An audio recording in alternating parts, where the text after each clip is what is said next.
कथा अनुजाई महालक्ष्मी होउछन्ती मंदिर मुख्य से कदापि मंदिर छाड़ी जाइपर जदि से मंदिर छाड़ी गले ए संसार श्रीहीन तेणु लक्ष्मी यह हूँ महाप्रभु और लक्ष्मी माता एक लीला मानवीय लीला आम मान शिक्षा देवाई ये स्वामी स्त्री मझे मझे टे झगड़ा लगे यहाँ माने प्रभु हेले टिके टिके ये जो खिटपिट टिके हवा दरकार ताहले प्रेम आहरी बढ़े एवं महाप्रभु वार्ता दियंती वैवाहिक संपर्क गोटे एते सुंदर संपर्क जहाँ कि आम भितर से सैक्रिफाइस से कॉम्प्रोमाइज से एडजस्ट से जो कंपैशन रहिबा दरकार परस्पर परस्पर को बुझिबा दरकार तांकर भितर किछि प्लस माइनस थिबो मो पाखे किछि प्लस माइनस थिबो हम परस्पर केमति एक्सेप्ट करबा एई जिंस मध्ये महालक्ष्मी और जगन्नाथ हमके वार्ता एई युव समाज को बा ए संसार को देइथा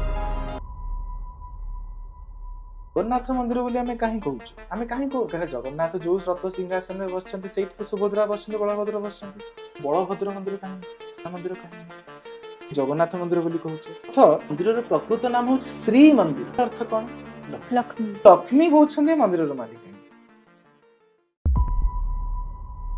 मु भी ए विषय जानि पारि नाही कि कोन पय एभली गोटे भूल धारणा लोक मान मध्य जागृत है बोधुए एथिपाई कारण रथ दुईटी जगार अटके रथ यात्रा समय गोटे है मौसीमा मंदिर जोटा प्रकृत मौसीमा मंदिर जहाँ ना हूँ अर्धासिनी मंदिर अर्ध शोषिणी मंदिर छोटिया मंदिर टी बड़गंडी पूरी बड़दान बड़गंडी बोली जगह अच्छी से मौसीमा मंदिर अवस्थित से महाप्रभु रथ कुछ समय अटके जो मौसी माँ को अर्धासिनी माँ को पोड़ पिठा खाई था बलभद्र सुभद्रा गोटे माउसीर निजर पिलामान प्रति जो प्रेम भावटा सेठी दर्शा जाई था एवं लोक मैंने भावी नियंती बोधे जो गुंडीचा घर को मध्य जाउछ से बोधे माउसी बोधे एथि पई भ्रांत धारणा से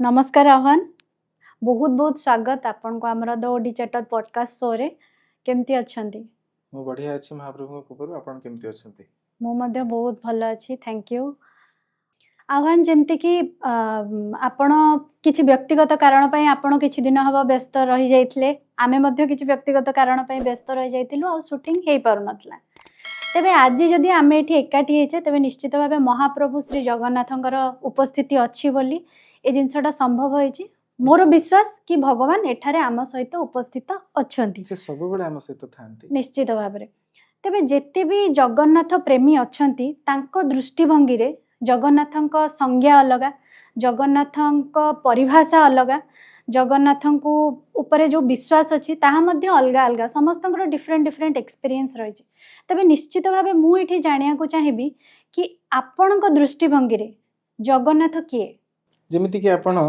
बहुत उत्तम भाव में कहले कि जगन्नाथ एठी अछंती आम सहित अछंती एठी गोटे जिनसटे मते बहुत सुंदर जिनसटे मु सुनिथि मते मन पड़ला बहुत लोक निज संस्कृति निज परंपरा पर एक प्रश्नवाची सृष्टि करि थांती एवं कहि थांती मूर्ति पूजन रा आवश्यकता कोन प्रभु तो सबुठी अछंती निमति कि आपण कहले प्रभु सबुठी अछंती निश्चित भाव में प्रभु सबुठी अछंती चतुर्दिगरे से विद्यमान मु गोटे प्रश्न भाबळे पछरे को चाहे जदि प्रभु सबुठी अछंती ताले मूर्ति भीतर भी तो अछंती ठीक से बड़ी भाव में जदि प्रभु मूर्ति भितर भी अछंती बा विग्रह कहीं मु विग्रह कहली मूर्ति और विग्रह भितर फरक टी कोन विग्रह होछन जतले प्रभुଙ୍କ भितर प्राण प्रतिष्ठा हो जाए से मूर्ति टी विग्रह हो जाए माने जीवंत प्रभु होछन जीवंत बा लिविंग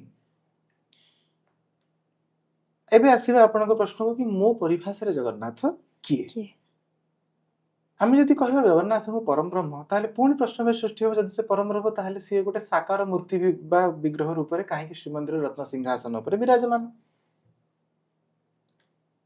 आपण चिंता करंतु मु आपन गोटे प्रश्न पचरे को चाहिबी परम ब्रह्म को पूजा करिवार पद्धति कोन मते ठीक कहि परिबे कि परम ब्रह्म निराकार स्वरूप तांको केमिति पूजा करा जिवो ता पई कोन उद्दिष्ट मंत्र अछि आपण कहि परिबे कि आपण एई मंत्र द्वारा परम ब्रह्म को पूजा करि परिबे जानिछन्ती कोन सी मंत्र नहीं नाही एथिपाई काना परम ब्रह्म को पूजा करिवार विधि हमें जानि ना गोटे जिंस को देखंतु यूटिलाइज करिवा पई बा से एनर्जी को फील करिवा पई हमहु से जिंसटी को आगो कंटेन करिया पड़िबो गोटे सीमित धारा को आनिया पड़िबो मु आपन को गोटे उदाहरण दउछि चारिपटे हमर पवन अछि किंतु से पवनटी को आम देह भितरे गोटे ऊर्जा रूप में व्यवहार करिवा पई आपन को से पवन को शरीर भितर को आने को पड़ुछि निश्वास और प्रश्वास द्वारा। आम भितर थिबा जो लंग्स आमे कहि थाउ बा फुसफुस ता माध्यम रे आमे सेटा को भितर को आणुछु बोली आमे से पवन टिकु बा हमर वायु टिकु आमे हमर शक्ति रूप रे व्यवहार करि पारुछु। बाहर जदि अछि सेटा आम पई कि कोन कार्यकारी जे पर्यंत आमे ताको भितर को न आनिछु। चिंता करु केते गाढ़ अर्थ अछि यार। सेही बळी भाबरे कोनोसी जिंस को बा सेही पवन को जतबेले आमे गामर गाड़ी चका मध्य रे रबर मध्य रे बा टायर माध्यम रे ताकू यू नो ताकू भर्ती करी ताकू आमे गाड़ी रे चलै थाउ ताहाले आमे ताकू शक्ति रूप रे व्यवहार करि ता माने हमहु से जिंस रे गोटे धारा को आनिया पड़िबो गोटे सीमित धारा को आनिया पड़िबो। सेही बळी भाबरे आपण परम ब्रह्म को तो पूजा करि परिबे नै। परम ब्रह्म को पूजा करबा पे आपण तांको गोटे साकार रूप माध्यम रे सीमित करिया को पड़िबो। तो निराकार को गोटे आकार दबा को पड़िबो। आपण देखंतु से मुरुजटे हो झोटीटे हो सब जिंस रे आमे गोटे आकार बा चिन्ह सिंबॉलिक रिप्रेजेंटेशन कले ही आमे निज को तांको सहित परमात्मा सहित एसोसिएट करि पारू। आपण देखंतु जगन्नाथ को आपण जो प्रश्न पचले मो परिभाषा रे जगन्नाथ होउछंती साक्षात परम ब्रह्म। से निराकार अर्थ या नुह कि तांकर आकार नाही। कारण निराकार अर्थ एटी होछि निग्रत आकार माने जे सबु आकारर आधार सबु आकार यांको ठारू बाहरी छंती। ये कहार अवतार नुहंती सबु अवतार यांको ठारू डिराइव करा जायछि। तेणु आपण जगन्नाथ को कृष्ण रूप रे सजै दउछंती राम रूप रे रघुनाथ वेश रे सजै दउछंती। से निंब काठ रे पुनी प्रस्तुत होइछंती माने से पुनी अछंती प्रकृति मध्य रे बा गछ बा वृक्ष मध्य रे सेटा भी से जतै दउछंती। से पुनी पद्म वेश धारण करी पुष्प होई जाउछंती। तांको उपस्थिति से सबुठारे दर्शौछंती। हाथी वेश गजानन वेश होई कि हाथी हेई जाउछंती बा गणेश हेई जाउछंती। सुना वेश रे राजाधि राज हेई कि राजा हेई जाउछंती। कि गामुछा खंडे पिंधी कि जेतेबेले अवकाश नीति रे गामुछा खंडे पिंधी कि बसुछंती सुता लुगा जोटा हमें कहू तड़प उत्तरीय पिंधी कि से गोटे साधारण मनुष्य भली अवकाश नीति स्नान करूछंती। ता माने सी जेहा जतै दउछंती कि तमे माने मोठु आश्चर्य मु तमठु आसेनी तमे समस्त मोठु जात एवं पुणी मोर देह रे ही विलीन होई जिवो। You emerge from me and you submerge with in my self. So he is nothing he is absolute nothing and absolute everything he is Jagannath. तो जगन्नाथ मो पई कि सब रूपर आधार निग्रत आकार। तेणु जगन्नाथ कृष्ण होई पारंती विष्णु होई पारंती भैरवींकर भैरव होई पारंती दक्षिण काली निज होई पारंती पुणी कृष्ण को जन्म दउछंती जन्माष्टमी रे निजे गर्भ धारण करी से माँ होई पारंती से पुष्प होई पारंती से पशु होई पारंती से पुणी नील पर्वत नीलाद्रि होई पारंती नील शैल होई पारंती। ता माने पहाड़ पर्वत जल जल पक्षी पशु सबु भितरे महाप्रभु विद्यमान जी सर्वत्र विद्यमान से जगतर नाथ जगन्नाथ। जदि से राम केवल होई थांते बुद्धुए तांको ना होई थांता रघुनाथ जानकी वल्लभ। जदि से कृष्ण होई थांते बोधे तांको ना होई थांता राधा वल्लभ कि मदन मोहन दामोदर। किंतु तांको नाटी होछि जगतनाथ। ए जगतनाथ अर्थ आपण केमिति ए जिंसटी को जानिबे कि से कृष्ण कि राम बोली। तेणु जीए निजको गोटे सीमित आकार देइकिरी रत सिंहासन पर बसैछंती किंतु से जे असीमित से इनफिनाइट ए जिंसटा हम बुझी रखिबा दरकार। तेणु जगन्नाथ मो पाई यदि आपण मते पचारिबे मो परिभाषा जहार सीमा नाही जहार हाथ खंडिया हाथ अछि पापुली लगै देले सेठी हाथटी सरी जीवो किंतु ताकर पापुली नाही तांको हाथ को आपण जते लंबेबे पैरेलल लाइंस नेवर मीट महाबाहु से महाबाहु। तेणु तांको हाथ आपण जते लंबेबे लंबी चलथिबो। सी बामन अवतार रे जेतले बळी राजा कहले मते 3 पग भूमि दरकार बळी राजा पचारले प्रभु आपण को केते पग भूमि दरकार नियंतु। से जान नथले कि साक्षात विष्णु बोली। जेतेबेले सी विश्वरूप धारण करी तांकर गोटे पादरे स्वर्ग लोक आ गोटे पादरे मर्त्य लोक तृतीय पद कोट रखिए पचारले बळी राजा कहले प्रभु मो मुंड पर रखि दियंतु। माने जहार पाद रखिया पई ब्रह्मांड रे जागा नाही जगन्नाथ को पाद आसीबो को। तेणु तांकर पाद नाही तांकर हस्त नाही कान भी रखी नांती प्रभु कि तम से मिछ परिहास तमर से मिछ जुक्ति तमर से मिछ प्रार्थना मु सुनिया को चाहू तमे जहा कर्म करछ केवल सेति देखिबी तुम चोका डोला लगै किरी दुटी बड़ बड़ चोका डोला लगै बसिची मु तमर मिछ कांदणा सुनिबे नाही केवल तम कर्म को देखिबी एबे सेही हिसाब रे तम कर्मर फल तुमको देबी। तेणु तांकर कान नाही एने से हमर दुख सुनिया को चाहंती नाही केवल हम कर्म देखिया को चाहंती। ताकर गोड़ नाही ताकर हाथ नाही तो बुझिले एबे तापर चिंता करंतु जदि गोटे त्रिकोणाकार गोटे शेप मु तयारी करिवि बा गोटे ट्रायंगुलर शेप तयारी करिवि ए जो कोन स्क्वायर बा रेक्टेंगुलर शेप तयारी करिवि सेथरे आपण कहि दे परिबे कि ओ एठारु से जो त्रिकोणाकार बा ट्रायंगल जोटा इंग्रजी रे कहू एठु आरंभ होला एठु आरंभ होला एठु आरंभ होला माने it has a particular defined vertices आपण तार ओरिजिन और एंड पॉइंट जोड़ी पारिबे सर्कल रो ए जो कोन स्क्वायर रो बा रेक्टेंगल रो किंतु जदि मोटे सर्कल रो नेबी आपण कहिले सर्कल टी कोठु आरंभ होई कोठ शेष होई तेणु जगन्नाथ आखि गोल गोल इनफिनाइट आखि पता नहीं सोइबे नहीं सब बेले देखुथिबा सब बेले आपण कर्म रो विचार करथिबे तेणु इनफिनिटी रो प्रत्येक की कहिला से असंपूर्ण की कहिला से इनकम्प्लीट अधा गड़ा दियो बोली से ही संपूर्ण असंपूर्णता भितरे संपूर्ण संपूर्णता भितरे असंपूर्ण से Jagannath complete with in incompleteness and incomplete with in completeness he Jagannath for me तेणु जगन्नाथंकर जदि आपण मते पचारिबे मो परिभाषा कोन जगन्नाथ को परिभाषा होची एया तांको बुझिबा बहुत कष्ट से संपूर्ण से असंपूर्ण से निराकार से आकार से सीमित से असीमित से सब किछि आपण जहा तांको बनेयको चाहे बनै परिबे आपण कृष्ण कहयको चाहछन ठीक अछि से आपण पे कृष्ण आपण तांको गणेश भाबी चाहछन हां से आपण पे गणेश जहा आपण देखिया को चाहे से होछन से तन जगन्नाथंकर परिभाषा किछि नाही जहा भक्त तांको देखिला से होछन से तन जगन्नाथ मो पई मोर बंधु मो सखा मो ईश्वर मो स्वामी मो घर मुरबी से सब किछि तेणु जगन्नाथ आम समस्त मौड़मणि ओडिया माने जगन्नाथ मुनि गर्वित एवं से विश्वर ठाकुर लॉर्ड ऑफ द यूनिवर्स केते सुंदर भाबे आपण जगन्नाथ आपण को परिभाषा रे बुझेले बहुत बढ़िया चमत्कार एठी गोटे कथा मनरे आसुची जेतेबेले आमे जगन्नाथक संस्कृति विषय रे कहू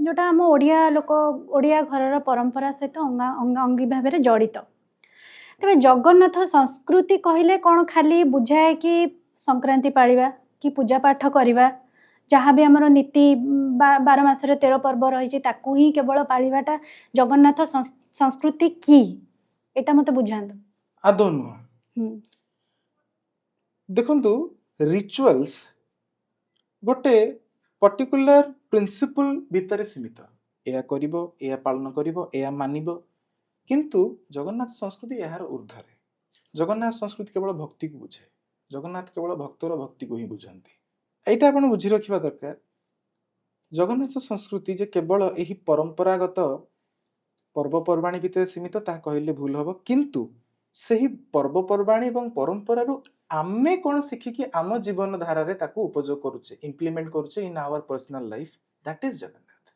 संस्कृति बुझियो चेष्टा करंतु जगन्नाथ मु आपनको आ गोटे जिनसटे कहि रखिया चाहिबी जेमति कि लोक माने सब बेले मु जते भी पॉडकास्ट करिछि लोक मान सब बेले प्रश्न थाए ए जिनसटी बहि रे कोट लिखाइ छै आज्ञा सब जिनस कोन बहि रे लिखाइ थे बोले अपन भाबुछंती सेही जिनस सेहीटा ही त हमको बुझिबार अछि आम पाखरे संपूर्ण स्वाधीनता अछि आमे आम महाप्रभु को केमि देखिया को चाहछे हमको आम धर्म बा धर्म तो कहिबि नाही वे ऑफ लाइफ सनातन हमको से अधिकार देछि कि आमे आम प्रभु को निजे इंटरप्रेट करि परिबा एंड निज लाइफ को सुधारी परिबा एठी मु कहि रखिबा को चाहिबी रिसर्च अर्थ कौन जो जिनसटा ऑलरेडी बहि रे लिखा हेई जाइछि सेटा तो जदि आपण पढि देले सेटा को तो आपण सर्च कले केवल ऑलरेडी सेटा अछि रिसर्च माने ताकू पुनः अनुध्यान करिबार अछि कि एमिति काहे कि अछि सेटा तो जने निजे एक्सपीरियंस में अनुभूति रे जानि परिबा ना जदि आपण जगन्नाथ को प्रेम करिवे भलो पाइबे ताहले से अनुभूति रे आपण जानि परिबे एवं तापर जले बहिटी को पढिबे अरे हां तो then your experience is validated through the books not that कि मो ज्ञान रो गर्भ रे प्रभु को पाइबे मु भक्ति रे प्रभु को पाई करी तापर ज्ञान बुझिबी सेति पई भक्ति एवं आवेगर ठाकुर होचंती प्रभु श्री निश्चित भाबरे तेणु आपण एथरु मु आपण को उदाहरण दबा को चाहिबी जगन्नाथ आज्ञा सबुठु खाइबा प्रिय ठाकुर दिन को 6 थर महाप्रभु पाखे भोग लागे अच्छा ए जो 6 थर भोग लागे महाप्रभु पाखे मु एबे कहिबी मोरो आगुरु भारी गैस एसिडिटी इमति होतला काहे कि ना मु देरी रे उठथिली तापरे देरी उठी खाइला परे पेट गरम ही जोतला गैस एसिडिटी होतला तापरे सकाळे खाइथिबी पुणी जाई कि 3टा बेले भात खाइबी एमिति कि मोर कि देखि जगन्नाथ दिन को 6 थर खाउछंती गोटे पर्टिकुलर पीरियड गैप भितरे हैं सकाळ जल्दी उठछंती जदि मु जगन्नाथ सिखिली अच्छा ଦିନକୁ 3 ଥର ଖାଇବି ଇନ୍ ଅ ଲାର୍ଜର ଗ୍ୟାପ୍ ଦେନ୍ ଟିକେ ଟିକେ ଟିକେ ଟିକେ ଖାଉଥିବି ମଝିରେ ଅଳ୍ପ ଅଳ୍ପ ଗ୍ୟାପ୍ରେ, ତାହେଲେ ମୋ ଦେହଟା ସୁସ୍ଥ ରହିବା ଆରମ୍ଭ ହେଲା, ଗ୍ୟାସ୍ ଏସିଡିଟି ହେଲା ନାହିଁ। ଏଇଟା ତ ଆଜ୍ଞା କୋଉ ବହିରେ ଲେଖା ନାହିଁ, ଏଇଟା ମୋ ପର୍ସନାଲ ଏକ୍ସପିରିଏନ୍ସ। ଅନୁଭୂତି ତେଣୁ ମୁଁ ଜଗନ୍ନାଥଙ୍କୁ ମୋର କିଛି ଶିଖିଲି ଏବଂ ମୋ ନିଜ ଲାଇଫରେ ତାକୁ ଇମ୍ପ୍ଲିମେଣ୍ଟ କଲି। ଆପଣ ଚିନ୍ତା କରନ୍ତୁ ଏଇଟା କୋଉ ପୁସ୍ତକରେ ଲେଖା ହେଇଛି? ଭକ୍ତର ଅନୁଭୂତିରେ ମହାପ୍ରଭୁ ଅଛନ୍ତି ନା, ବହିର ଗର୍ବରେ ଜ୍ଞାନର ଗର୍ବରେ ମହାପ୍ରଭୁ ନାହାନ୍ତି ଆଜ୍ଞା। ମୁଁ ଏଇଟା ଜଗନ୍ନାଥଙ୍କୁ ଶିଖିଲି। ଏତେ ଭକ୍ତର ଯୋଉ ଆପଣ କହିଲେ ନା, ମୁଁ ଜଗନ୍ନାଥଙ୍କୁ କେମିତି ପରସିଭ୍ କରୁଛି, ମୁଁ କେମିତି ତାଙ୍କୁ ଇଣ୍ଟରପ୍ରିଟ କରୁଛି, ସେଟା ମୋ ଉପରେ ଡିପେଣ୍ଡ କରେ। ମତେ ସେଟା କିଏ ପ୍ରଶ୍ନବାଚୀ ସୃଷ୍ଟି କରିପାରିବେ ନା ଆହ୍ୱାନ ତମେ ଯାହା କହୁଛ ଭୁଲ ବୋଲି, ଏଇଟା କୁଆଡୁ ଭୁଲ ହେଲା? ଯଦି ମୁଁ ଶିଖିକି ମୋ ଲାଇଫ ଆଚ୍ଛା ଏଇ ଜିନିଷକୁ ନେଇକି 5ଟା ଲୋକଙ୍କୁ ଯଦି କହିବି, ତାଙ୍କର ଯଦି ଲାଇଫରେ ବି ସେଟା ସେମାନେ ଇମ୍ପ୍ଲିମେଣ୍ଟ କରି ତାଙ୍କ ସ୍ୱାସ୍ଥ୍ୟକୁ ଠିକ କରିପାରିଲେ, ତାଠୁ ବଡ ଗର୍ବର ବିଷୟ ଆଉ କଣ ଆଜ୍ଞା? ଏଇଟା ହେଲା ଗୋଟେ ଉଦାହରଣ। ସେମିତି ଆପଣ ଦେଖନ୍ତୁ ଜଗନ୍ନାଥଙ୍କୁ ଭୋଗ ଲାଗିବା ପୂର୍ବରୁ ଆପଣ ଜାଣିଥିବେ ତାଙ୍କର ଯେ ଦ୍ୱାରପାଳ ଜୟ ବିଜୟ ତାଙ୍କୁ ଭୋଗ ଲାଗେ, ଗରୁଡଙ୍କୁ ଭୋଗ ଲାଗେ, ସୂର୍ଯ୍ୟ ପୂଜା ହୁଏ। ଆପଣ ଚିନ୍ତା କରନ୍ତୁ ମାଲିକ ଏପଟେ ଖାଇନାହାନ୍ତି, ଆଗ ଦ୍ୱାରପାଳ ଖାଆନ୍ତି। ସେମାନେ ଦେଖନ୍ତୁ ଆମେ ଲୋକଙ୍କୁ କେମିତି ବ୍ୟବହାର କରୁ, ମହାପ୍ରଭୁ ନିଜର ହେଲ୍ପିଂ ହ୍ୟାଣ୍ଡକୁ କେମିତି ବ୍ୟବହାର କରୁଛନ୍ତି। ସେ ସମସ୍ତଙ୍କୁ ସମ୍ମାନ ଦଉଛନ୍ତି, ଆଗ ସେମାନେ ଖାଇବେ ତାପରେ ମୁଁ ଖାଇବି। ଆଚ୍ଛା ଏଇସବୁ ଜିନିଷ ହିଁ ତ ଆମକୁ ଲାଇଫରେ ଶିଖିବାର ଅଛି। ଆମେ ବୋଧହୁଏ ଆମର ପରିବାର ଜନଙ୍କୁ, ଆମ ରିଲେଟିଭ୍ସ ମାନଙ୍କୁ, ସାଙ୍ଗସାଥି ମାନଙ୍କୁ ବେଳେ ବେଳେ କାମ ବ୍ୟସ୍ତତା ଭିତରେ ଭୁଲି ଯାଇପାରୁ, କିନ୍ତୁ ଯେ ବିଶ୍ୱର କର୍ମ ଭାର ଉଠେଇଛନ୍ତି ଆପଣ ଦେଖନ୍ତୁ, ପଞ୍ଚୁ ପାଣ୍ଡବ ତାଙ୍କ ସାଙ୍ଗମାନଙ୍କ ସହିତ ଚନ୍ଦନ ଯାତ୍ରା ବୁଲିବା ପାଇଁ ଯିବେ, ତାପରେ ରଥଯାତ୍ରାରେ ନିଜ ମାଉସୀଙ୍କୁ ଅର୍ଦ୍ଧାସିନୀଙ୍କୁ ଦେଖା କରି ତାଙ୍କ ପାଖରେ ପୋଡପିଠା ଖାଇବେ, ତାପରେ ନିଜ ଜନ୍ମସ୍ଥାନକୁ ଯିବେ। ଆମେ କିନ୍ତୁ ଏଠି ପୁଅ ଆମେରିକାରେ ଯଦି ରହୁଥିବ, ବାପା ମାଙ୍କୁ ମୁଖାଗ୍ନି ଦେଲା ବେଳକୁ ବି ପହଞ୍ଚି ପାରିବୁ କି ନାଇଁ ଡାଉଟ୍। ଦେଖନ୍ତୁ ମହାପ୍ରଭୁଙ୍କଠୁ ଆମେ କଣ ଶିଖୁଛେ ଆପଣ ଚିନ୍ତା କରୁଛୁ। ବର୍ଷକୁ ଥରେ ହଉ ପଛେ ନିଜ ଜନ୍ମ ମାଟିକୁ ଗୁଣ୍ଡିଚାକୁ ମହାପ୍ରଭୁ ଓହ୍ଲେଇ ଆସୁଛନ୍ତି। ଆମେ କଣ ଏଇଟା ମହାପ୍ରଭୁଙ୍କଠୁ ଶିଖିବା କଥା ନୁହଁ କି? ଆପଣ ଯଦି ରଥଯାତ୍ରା କେବଳ ଗୋଟେ ପର୍ବ ରୂପରେ ଦେଖିଲେ ସରିଗଲା ନା କଥା ସେଇଠି। ଆପଣ ରଥଯାତ୍ରାରୁ କଣ ଶିଖିବେ ସେଟା ଦେଖନ୍ତୁ। ମହାପ୍ରଭୁ ଆମକୁ କଣ ବାର୍ତ୍ତା ଦେବାକୁ ଚାହୁଁଛନ୍ତି ତାଙ୍କର ପର୍ବପର୍ବାଣୀ ବା ରିଚୁଆଲ୍ସ ମାଧ୍ୟମରେ, ସେଇଟାକୁ ଆଗ ଶିଖନ୍ତୁ ଆଗ୍ରହର ସହିତ। କେବଳ ଯେ ମହାପ୍ରଭୁ ଗୋଟେ ଫଟୋ ଭିଡିଓ ଭିତରେ ସୀମିତ ହୋଇ ରହିଯିବେ କି? ଆମ ଜୀବନ ଧାରାରେ ତାକୁ ଇମ୍ପ୍ଲିମେଣ୍ଟ କରନ୍ତୁ, ଶିଖନ୍ତୁ, ଆପଣ ନିଜ ଜୀବନକୁ ଆହୁରି ଉଜ୍ଜୀବିତ, ଆହୁରି ଉନ୍ନତ କରନ୍ତୁ। ତେଣୁ ଆପଣ ଯୋଉ ଜିନିଷ ପଚାରିଲେ ସଂକ୍ରାନ୍ତି ପର୍ବପର୍ବାଣୀ, ୟା ଭିତରେ ମହାପ୍ରଭୁ ସୀମିତ ନୁହନ୍ତି ଆଜ୍ଞା। ଜଗନ୍ନାଥ ସ୍ନାନ ପୂର୍ଣ୍ଣିମାରେ ଏମିତି ଗାଧେଇବେ ଯେ ତାଙ୍କୁ ଜ୍ୱର ହେଇଯିବ। ତାମାନେ ମହାପ୍ରଭୁ ଗୋଟିଏ ଜିନିଷରେ ଯୋଡେ ଜିନିଷ ଆମକୁ ବୁଝେଇ ଦଉଛନ୍ତି, ଯୋଉ ଏକ ତୀର ମେ ଦୋ ନିଶାନା। ମାନେ ଇଆଡେ କହୁଛନ୍ତି କି ଅତିରୁ ଇତି ହେଇପାରେ, ମାନେ କୋଉ ବି ଜିନିଷ ଓଭର ଅଧିକା କହିବା କଥା ନୁହଁ। ତା ସହିତ ଏଇଟା ବି ବୁଝେଇ ଦଉଛନ୍ତି କି ନିଜ ଶରୀରର ସୁରକ୍ଷା ପାଇଁ, ଶରୀର ସବୁବେଳେ ହେଲ୍ଥ ସବୁବେଳେ ଆଗ, ତେଣୁ ହାଇଜିନ୍ କେତେ ଇମ୍ପୋର୍ଟାଣ୍ଟ, କ୍ଲିନଲିନେସ୍ କେତେ ଇମ୍ପୋର୍ଟାଣ୍ଟ। ଆଣ୍ଡ ଏଠି ବି ବୁଝେଇ ଦଉଛନ୍ତି କି ଦେବତା ହୋଇ ମଧ୍ୟ ଯେମିତି ଆମର ମଣିଷ ରୂପୀ ଜୀବନ ସେ ଜିଉଛନ୍ତି, ଦେବତା ହୋଇ ମଧ୍ୟ ମତେ ଜ୍ୱର ହୁଏ। ତେଣୁ ଆପଣ ଗୋଟେ ମୋର୍ଟାଲ ବଡି ପାଇଛନ୍ତି, ମାନେ ଧରାପୃଷ୍ଠରେ ଜନ୍ମ ନେଇଛନ୍ତି, ମାନେ ଆପଣଙ୍କୁ ମଧ୍ୟ ଏସବୁ ଦେହଜନିତ ଯାହା ରୋଗ ବା କଷ୍ଟ ଆପଣଙ୍କୁ ଭୋଗିବାକୁ ପଡିବ। ମହାପ୍ରଭୁ ବି ଆମକୁ ସେଟା ଦର୍ଶଉଛନ୍ତି, ସେ କହୁଛନ୍ତି କି ମୁଁ ବି ଭୋଗୁଛି, ତମେ ବି ଭୋଗିବ। ଏଇ ପୃଥିବୀ ପୃଷ୍ଠରେ ଜନ୍ମ ହେଇଛ ମାନେ ତମକୁ ବି ଏସବୁ ଭୋଗିବାର ଅଛି।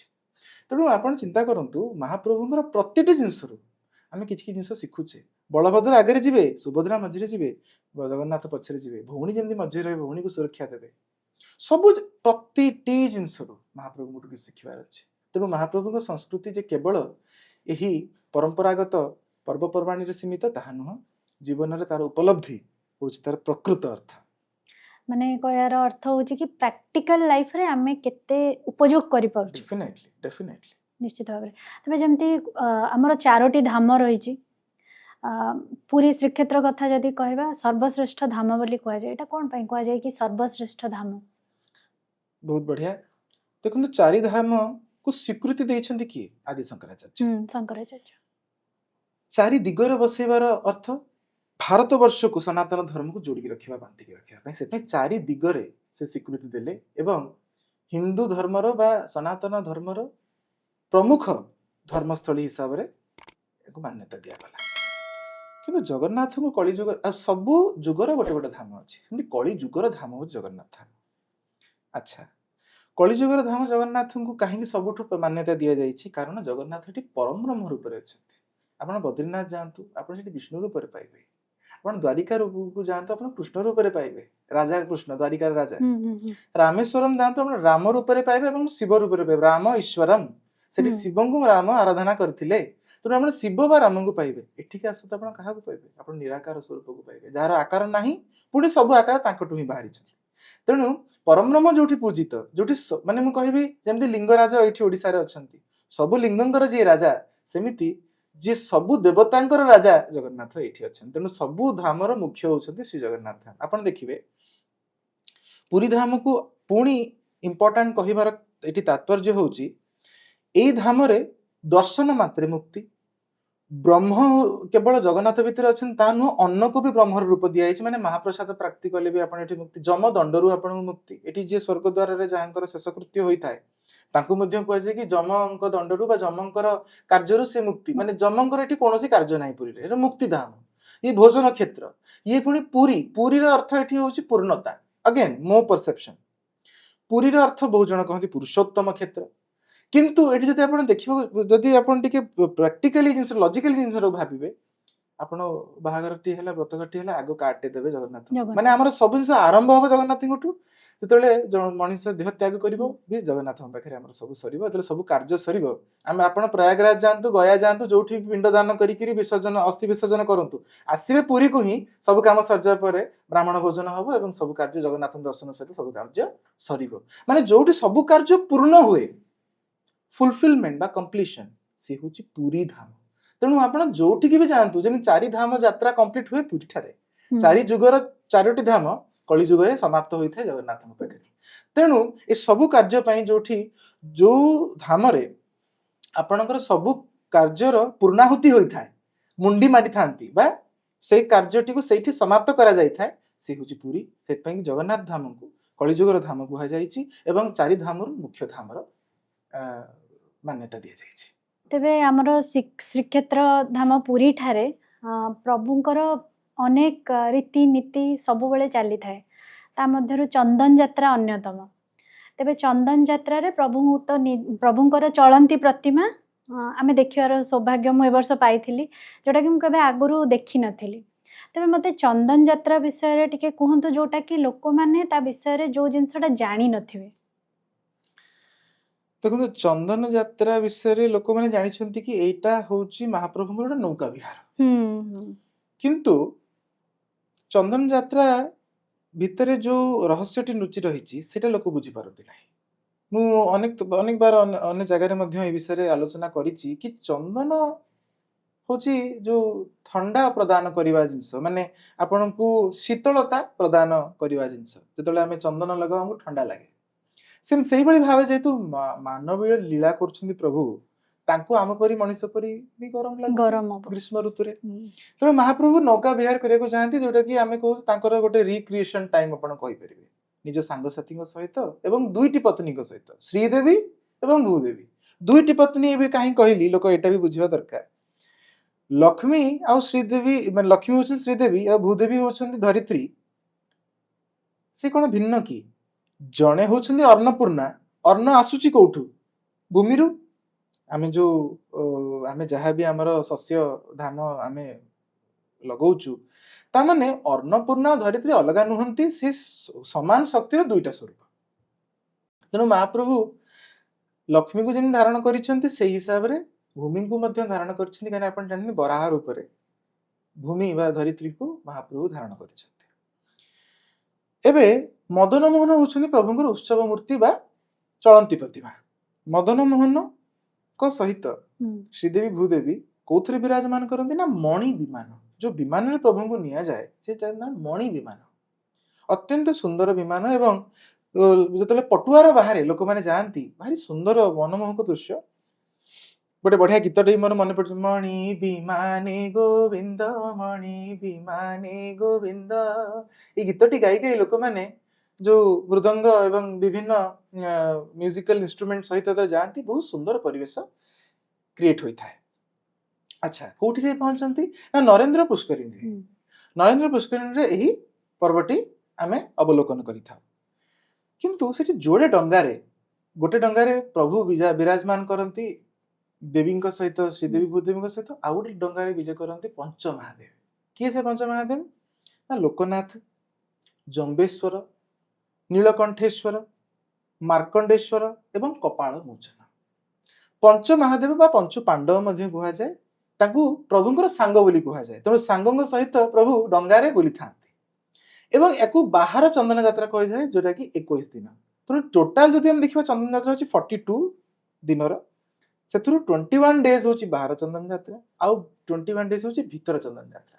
ମାନେ ଶ୍ରୀମନ୍ଦିର ଭିତରେ ନୀତି ହୋଇଥାଏ, ଚନ୍ଦନ ନୀତି ହୋଇଥାଏ, ମହାପ୍ରଭୁଙ୍କୁ ଚନ୍ଦନ ଲାଗି ମଧ୍ୟ ହୋଇଥାଏ। ଆଚ୍ଛା, ଏଇ ବାହାର ଚନ୍ଦନ ଯାତ୍ରାରେ ଯୋଉ ମୁଁ କହିଲି ଯୋଡ଼େ ଡଙ୍ଗାରେ, କାଷ୍ଠ ନିର୍ମିତ ଡଙ୍ଗାରେ ବା ଯୋଉଟାକୁ ଆମେ କହିଥାଉ ଚାପରେ ବସିଥାନ୍ତି ମହାପ୍ରଭୁ, ଚାପ ଖେଳିଥାନ୍ତି। ଗୋଟେ ଡଙ୍ଗାର ନାଁ ହେଉଛି ନନ୍ଦା ଏବଂ ଆଉ ଗୋଟେ ଡଙ୍ଗାର ନାଁ ହେଉଛି ଭଦ୍ରା। ନନ୍ଦା ଏବଂ ଭଦ୍ରାରେ ମହାପ୍ରଭୁ ବିରାଜମାନ କରିଥାନ୍ତି। ଆଚ୍ଛା, ଏବେ ଆମେ ବୁଝି ରଖିବା ଦରକାର ଏଇ ଯୋଉ 42 ଡେଜ୍ ର ଫେଷ୍ଟିଭାଲ, ମାନେ ଏଇଟା ବି ଆମେ ଗୋଟେ ବାର୍ତ୍ତା ଦଉଛି କି ଗ୍ରୀଷ୍ମ ଋତୁ ଏଇ 42 ରୁ 50 ଡେଜ୍ ଭିତରେ ହବା କଥା ସାଇଣ୍ଟିଫିକାଲି ଦେଖିବାକୁ ଗଲେ। କିନ୍ତୁ ଆମ ମଣିଷମାନଙ୍କ ପାଇଁ ଆଜି କ୍ଲାଇମେଟ୍ ଚେଞ୍ଜ ଯୋଗୁଁ ବା ଜଳବାୟୁ ପରିବର୍ତ୍ତନ ଯୋଗୁଁ ଆଜି ଆମର ଗ୍ରୀଷ୍ମ ଋତୁ କେତେ ବଢ଼ିଗଲାଣି ଆପଣ ଦେଖନ୍ତୁ। ତେଣୁ ମହାପ୍ରଭୁ ଆମକୁ ମାନେ ଆମର ଯୋଉ science, seasonal change, climate change ଏବଂ ୱେଦର ବିଷୟରେ ମଧ୍ୟ ଆମକୁ ବାର୍ତ୍ତା ଦେଇଥାନ୍ତି। ସବୁ ଜିନିଷରେ ମହାପ୍ରଭୁ ଅଛନ୍ତି ପରା ମୁଁ କହିଲି। ତେଣୁ ନନ୍ଦା ଓ ଭଦ୍ରା ଯେମିତି ଚାପ ଖେଳୁଛନ୍ତି, ସେଇଭଳି ଭାବରେ ମହାପ୍ରଭୁ ଆମକୁ ଏଇ ବାର୍ତ୍ତା ବି ଦଉଛନ୍ତି କି ଗ୍ରୀଷ୍ମ ଋତୁରେ ନିଜକୁ ହାଇଡ୍ରେଟେଡ ରଖ, ଟିକେ ବୁଲାବୁଲି ପାଇଁକି ଯଦି କୁଆଡେ ଯାଉଛ ନେଚରରେ ନିଜ ସମୟ ବିତାଅ ବା ପ୍ରକୃତି ମଧ୍ୟ ନିଜ ସମୟ ବିତାଅ, ମୁଣ୍ଡକୁ ଟିକେ ଥଣ୍ଡା ଚନ୍ଦନ ଲଗାଅ, ନିଜ ଶରୀର ପାଇଁ ଚନ୍ଦନ ମଧ୍ୟ ଆମ ସ୍କିନ୍ ପାଇଁ ମଧ୍ୟ ଭଲ। ତେଣୁ ଏଇସବୁ ଜିନିଷ ମହାପ୍ରଭୁ ଆମକୁ ବତେଇ ଦଉଛନ୍ତି, ଆମକୁ ସେଟା ଗ୍ରହଣ କରିବାର ଅଛି, ଗ୍ରହଣ କରିବାର ନାହିଁ, ଏଟା ଆମ ଉପରେ। ସେଇଟା ହେଲା ଜିନିଷ କି ଆମେ ମହାପ୍ରଭୁଙ୍କଠୁ କେବଳ ଯେ ଆମେ କହିଲେ ଗୋଟେ ଯାତ୍ରା ଦେଖିକିରି ରହିଗଲେ ନାହିଁ, ସେ ଯାତ୍ରାରୁ ଆମେ ଶିଖିବା କ'ଣ ମହାପ୍ରଭୁଙ୍କଠୁ। ତେଣୁ ଯୋଉ ବାହାର ଚନ୍ଦନ ଯାତ୍ରା ହୁଏ, ଯୋଉଦିନ ମହାପ୍ରଭୁଙ୍କ ବାହାର ଚନ୍ଦନ ଯାତ୍ରା ସରେ ବା ସମାପ୍ତି ହୁଏ, ବା ସମାପ୍ତି ଶବ୍ଦ ତ ଶ୍ରୀମନ୍ଦିରରେ ପ୍ରଚଳିତ ନୁହଁ, ସବୁ ଜିନିଷ ମହାପ୍ରଭୁଙ୍କୁ ବଢେ, ମାନେ ମହାପ୍ରସାଦ ବଢିଲା ବା ଚନ୍ଦନ ଯାତ୍ରା ବଢିଲା, ସେଇ ଶେଷ ଦିନଟିକୁ ଆମେ କହୁ ବଢିଲା, ଆଉ ସେଇ ଶେଷ ଦିନଟିକୁ କୁହାଯାଏ ଭଉଁରୀ, ଭଉଁରୀ ପର୍ବ। ତେଣୁ ଯୋଉଦିନ ବାହାର ଚନ୍ଦନ ଯାତ୍ରା ସରେ ସେଟା କୁହାଯାଏ ଭଉଁରୀ।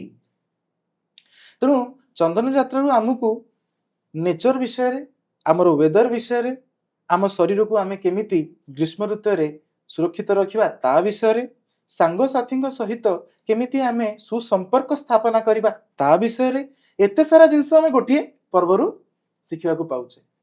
ତେଣୁ ଚନ୍ଦନ ଯାତ୍ରା ଏକ ବହୁତ ସୁନ୍ଦର ପର୍ବ ଏବଂ ମୁଁ ମଧ୍ୟ ଏଇ ବାର୍ତ୍ତା ଦେବାକୁ ଚାହିଁବି କି ଅନେକ ଲୋକ এই ସୁନ୍ଦର ପର୍ବକୁ ଅବଲୋକନ କରନ୍ତୁ କି କେତେ ସୁନ୍ଦର ଭାବରେ ନରେନ୍ଦ୍ର ପୁଷ୍କରିଣୀରେ ଏହି ପର୍ବ ପୁରୀରେ ପାଳନ କରାଯାଇଥାଏ। ଚନ୍ଦନ ଯାତ୍ରା ମଧ୍ୟରେ ବହୁତ ଲୋକ, ଯେମିତି ଆପଣ ପଚାରିଲେ, ବହୁତ ଲୋକ এই ବିଷୟରେ ମଧ୍ୟ ନ ଜାଣିଥାଇ ପାରନ୍ତି, ଯେମିତି ପ୍ରଭୁଙ୍କର, ମହାପ୍ରଭୁ ଜଗନ୍ନାଥଙ୍କର ଅନେକ ବେଶ ରହିଛି, ସେଇଭଳି ଭାବରେ ଚନ୍ଦନ ଯାତ୍ରାରେ ମଦନ ମୋହନ ଯାଆନ୍ତି, ମଦନ ମୋହନଙ୍କର ସେ 21 ଦିନରେ ମଧ୍ୟ 21ଟି ବେଶ ହୋଇଥାଏ। ଏଇ ବିଷୟରେ ମଧ୍ୟ ଲୋକ ଜାଣିନାହାନ୍ତି। ସେ ଯୋଉ ଚନ୍ଦନ ମଣ୍ଡପ ଅଛି, ସେ ମଣ୍ଡପରେ ମଧ୍ୟ ମହାପ୍ରଭୁଙ୍କର 21 ବେଶରେ ମହାପ୍ରଭୁ ଶୃଙ୍ଗାର ହୋଇଥାନ୍ତି। ତେଣୁ ଏହା ଗୋଟେ ନୂଆ ତଥ୍ୟ ଯୋଉଟା ଲୋକମାନେ ଜାଣିବା ଦରକାର। ଅନେକ ଲୋକ ଜାଣିଛନ୍ତି, ବଟ୍ ଅନେକ ଲୋକ ଏ ବିଷୟରେ ଜାଣିବା ମଧ୍ୟ ଦରକାର। ତେବେ ଏଇ ଚନ୍ଦନ ଯାତ୍ରା ପରେ ଆସେ ସ୍ନାନ ଯାତ୍ରା। ତେବେ ମହାପ୍ରଭୁ ତାଙ୍କ ଦୁଇ ଭାଇ ଭଉଣୀଙ୍କ ସହିତ ସ୍ନାନ ଯାତ୍ରା ଏବଂ ରଥଯାତ୍ରା, ବର୍ଷକ ଯାତ୍ରାରେ ଯେତେ ବି ଯାତ୍ରା ଅଛି, ଦୁଇଟି ଯାତ୍ରାରେ ସେ ନିଜର ରତ୍ନ ସିଂହାସନ ଛାଡ଼ିକି ବାହାରକୁ ଆସନ୍ତି। ତେବେ କୁହାଯାଏ କି ଜଗାର ଯେତେ ବି ଅଛି ଯାତ୍ରା, ଯେତେ ବି ପର୍ବପର୍ବାଣୀ ଅଛି, ସବୁର ସେବାୟତ ଅଲଗା। ତେବେ ଏଇ ସ୍ନାନ ଯାତ୍ରା ସମୟରେ ତାଙ୍କର ସେବା କିଏ କରନ୍ତି? ଦେଖନ୍ତୁ, ସ୍ନାନ ଯାତ୍ରା, ଅଣସର, ରଥଯାତ୍ରା, ଏଥିରେ ପ୍ରମୁଖ ସେବା ରହିଥାଏ ଦୈତାପତି ସେବକମାନଙ୍କର। ଆଚ୍ଛା। ଏବଂ ସ୍ନାନ ଯାତ୍ରା ଗୋଟେ ବହୁତ ହି ପ୍ରମୁଖ ପର୍ବ ଶ୍ରୀମନ୍ଦିରରେ, ଆଉ ଏଇଥିରେ ମହାପ୍ରଭୁଙ୍କର ବିଶେଷ ନୀତି ରହିଥାଏ, ନୀତିକାନ୍ତି ରହିଥାଏ, ଯୋଉଥିରେ ମହାପ୍ରଭୁଙ୍କୁ 108 ଗରା ଜଳରେ ଇନ୍ ଟୋଟାଲ ସ୍ନାନ କରାଯାଇଥାଏ, ବଳଭଦ୍ର, ସୁଭଦ୍ରା, ଜଗନ୍ନାଥ ଏବଂ ସୁଦର୍ଶନ ମହାପ୍ରଭୁଙ୍କୁ। এই ସମୟରେ ମଧ୍ୟ ଗଜପତିଙ୍କର ନୀତି ଥାଏ, ସିଏ ବି ସ୍ନାନ ମଣ୍ଡପକୁ ଆସିଥାନ୍ତି ଛେରା ପହଁରା ପାଇଁ, ଏବଂ ସ୍ନାନ ମଣ୍ଡପରେ ମହାପ୍ରଭୁଙ୍କର ଯୋଉ ନୀତିକାନ୍ତି ହୋଇଥାଏ, ସେ ନୀତିକାନ୍ତି ସର୍ବସାଧାରଣ ଦେଖିପାରନ୍ତି, କାହିଁକିନା ମନ୍ଦିର ଭିତରେ ଯୋଉ ନୀତି ହେଇଥାଏ ସବୁବେଳେ ସର୍ବସାଧାରଣ ଦେଖିବାର ମୌକା ମିଳିନଥାଏ। ଆଉ ସ୍ନାନ ଯାତ୍ରାର ମହତ୍ଵ ଏଥିପାଇଁ, କାରଣ ସ୍ନାନ ଯାତ୍ରାରେ ମହାପ୍ରଭୁ ପ୍ରତ୍ୟକ୍ଷ ସ୍ନାନ କରିଥାନ୍ତି। ମନ୍ଦିର ଭିତରେ ଯେତେବେଳେ ସ୍ନାନ ହୋଇଥାଏ ବର୍ଷକ 12 ମାସ, ସେତେବେଳେ ପ୍ରଭୁଙ୍କର ଅପ୍ରତ୍ୟକ୍ଷ ସ୍ନାନ ହୋଇଥାଏ।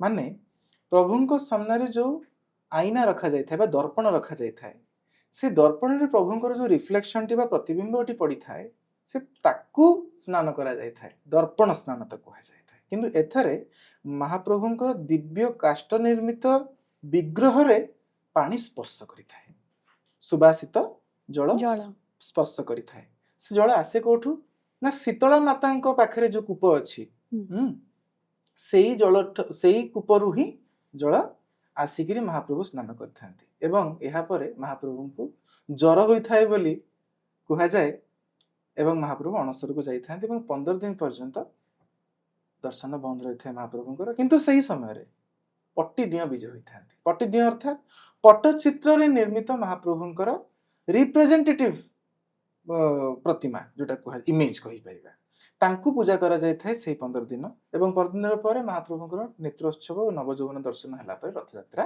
अनुष्ठित है तेणु एही समय रे महाप्रभुंकर जो सेवा होई थाए दैतापति मानक द्वारा होई थाए एवं यह गुप्त सेवा होई थाए किंतु महाप्रभुंको ए समय रे पणा भोग मध्ये होई थाए दशमूल मोदक भोग होई थाए एवं महाप्रभुंको सही समय रे तेल मालिश मध्ये करा जाय थाए जेमति देह असुस्थ होई पड़ले देह देह को दिके माने आराम मिलवा पाई से जो तेल व्यवहार से तेल ना फुलुरी तेल तेणु महाप्रभुंकर से समय अनेक गुप्त नीति अच्छी आईटा कहवा अत्युक्ति हम ना महाप्रभुंकर जेहेतु काष्ठ निर्मित विग्रह से विग्रहर जो कहबी एनुअल रिपेयर माने जदि विग्रह रे महाप्रभुंकर कोठी किछि असुविधा हेतिबो एही समय रे महाप्रभुंकर पूरा अंग को पुणी ठीक करा जाए बा जदि कोनोसी प्रकार रो किछि चिन्ह हैला कि क्षत हैला किछि भी हेतिबो प्रभु को पुणी सुस्थ करा जाय थाए तेणु ताकू सुस्थ शब्दटा व्यवहार करबाटा उचित हबो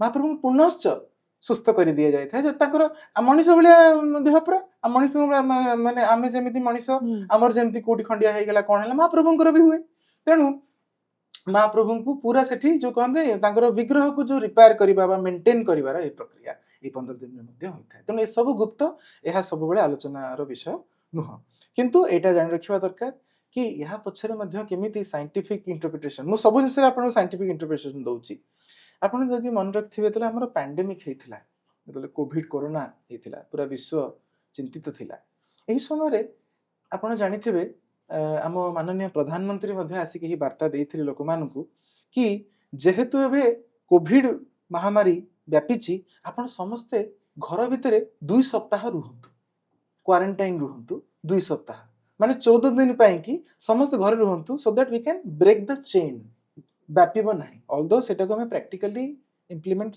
15 दिन केही घरे बसी कि रहि पारलेनी समस्त किछि ना किछि कार्य पई बाहर को बाहरले किंतु एटा जने प्रधानमंत्री को पाखरु आछि माने एटा निश्चित भाबरे साइंटिफिकली रिसर्च और प्रूवन हेथिबो कि निश्चित भाबरे जदि 2 सप्ताह जने घर भितर रहिबो जदि असुस्थता समय रे निजको सोशलाइज करिवो नाही से निजर मध्ये सहाय्य करिवो अन्य मानको मध्ये व्यापीबा को दबो नाही निज भितर जो असुविधाटी बा रोगटी अछि एटा it something that is scientifically proven सेति पे हमर सरकार को तरफ रे वार्ता दिया गले आपण चिंता करनु महाप्रभु तो 14 दिन ही 15 दिन ही अणसर करते केते साइंटिफिक अप्रोच आम कल्चर आमे केबे एटा को एही हिसाब रे देखिथिले कि महाप्रभु केते जुग जुग धरि कि अणसर करी आछंती आम मुंडरे एटा नथिला जेतेबेले प्रधानमंत्री को वार्ता रो आमे जानिलु कि क्वारंटाइन रुहंतु 14 दिन क्वारंटाइन समस्त को दिया जाउतला कि नै जे भी आपण बाहरु आछंती 14 दिन घर रुहंतु आपण तिके चिंता करंतु कालियाठु हम केते से सिखिबार अछि केते साइंटिफिक केते लॉजिकल महाप्रभु मध्य 14-15 दिन अणसर करिथा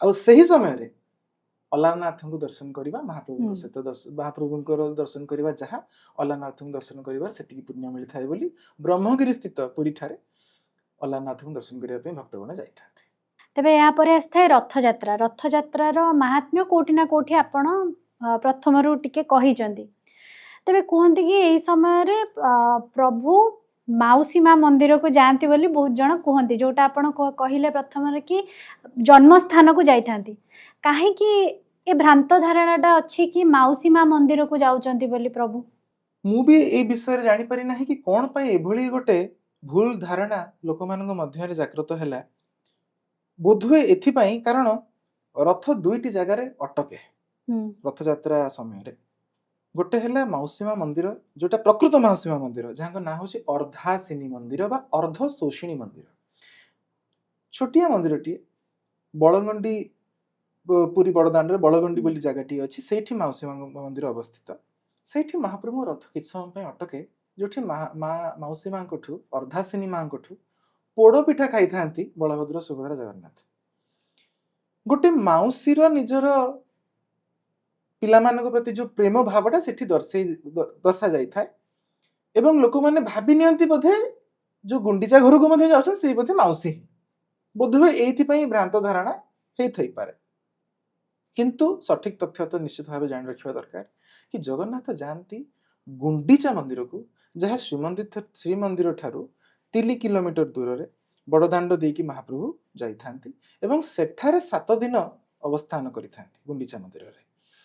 ବାଟରେ ଗଲା ବେଳକୁ ମାଉସୀ ମା ମନ୍ଦିରରେ ସ୍ନେହର ପୋଡ଼ ପିଠା ଖାଇଥାନ୍ତି। ଆଚ୍ଛା, ଅର୍ଦ୍ଧାସିନୀ ମା ହଉଛନ୍ତି ଶ୍ରୀମନ୍ଦିର ବା ଶ୍ରୀକ୍ଷେତ୍ରର ୱାନ୍ ଅଫ୍ ଦି ପ୍ରୋଟେକ୍ଟର ବା ଗାର୍ଡିଆନ କହିଲେ ଅତ୍ୟୁକ୍ତି ହେବ ନାହିଁ, ମାନେ ସୁରକ୍ଷା ପ୍ରଦାନ କରନ୍ତି। କେମିତି?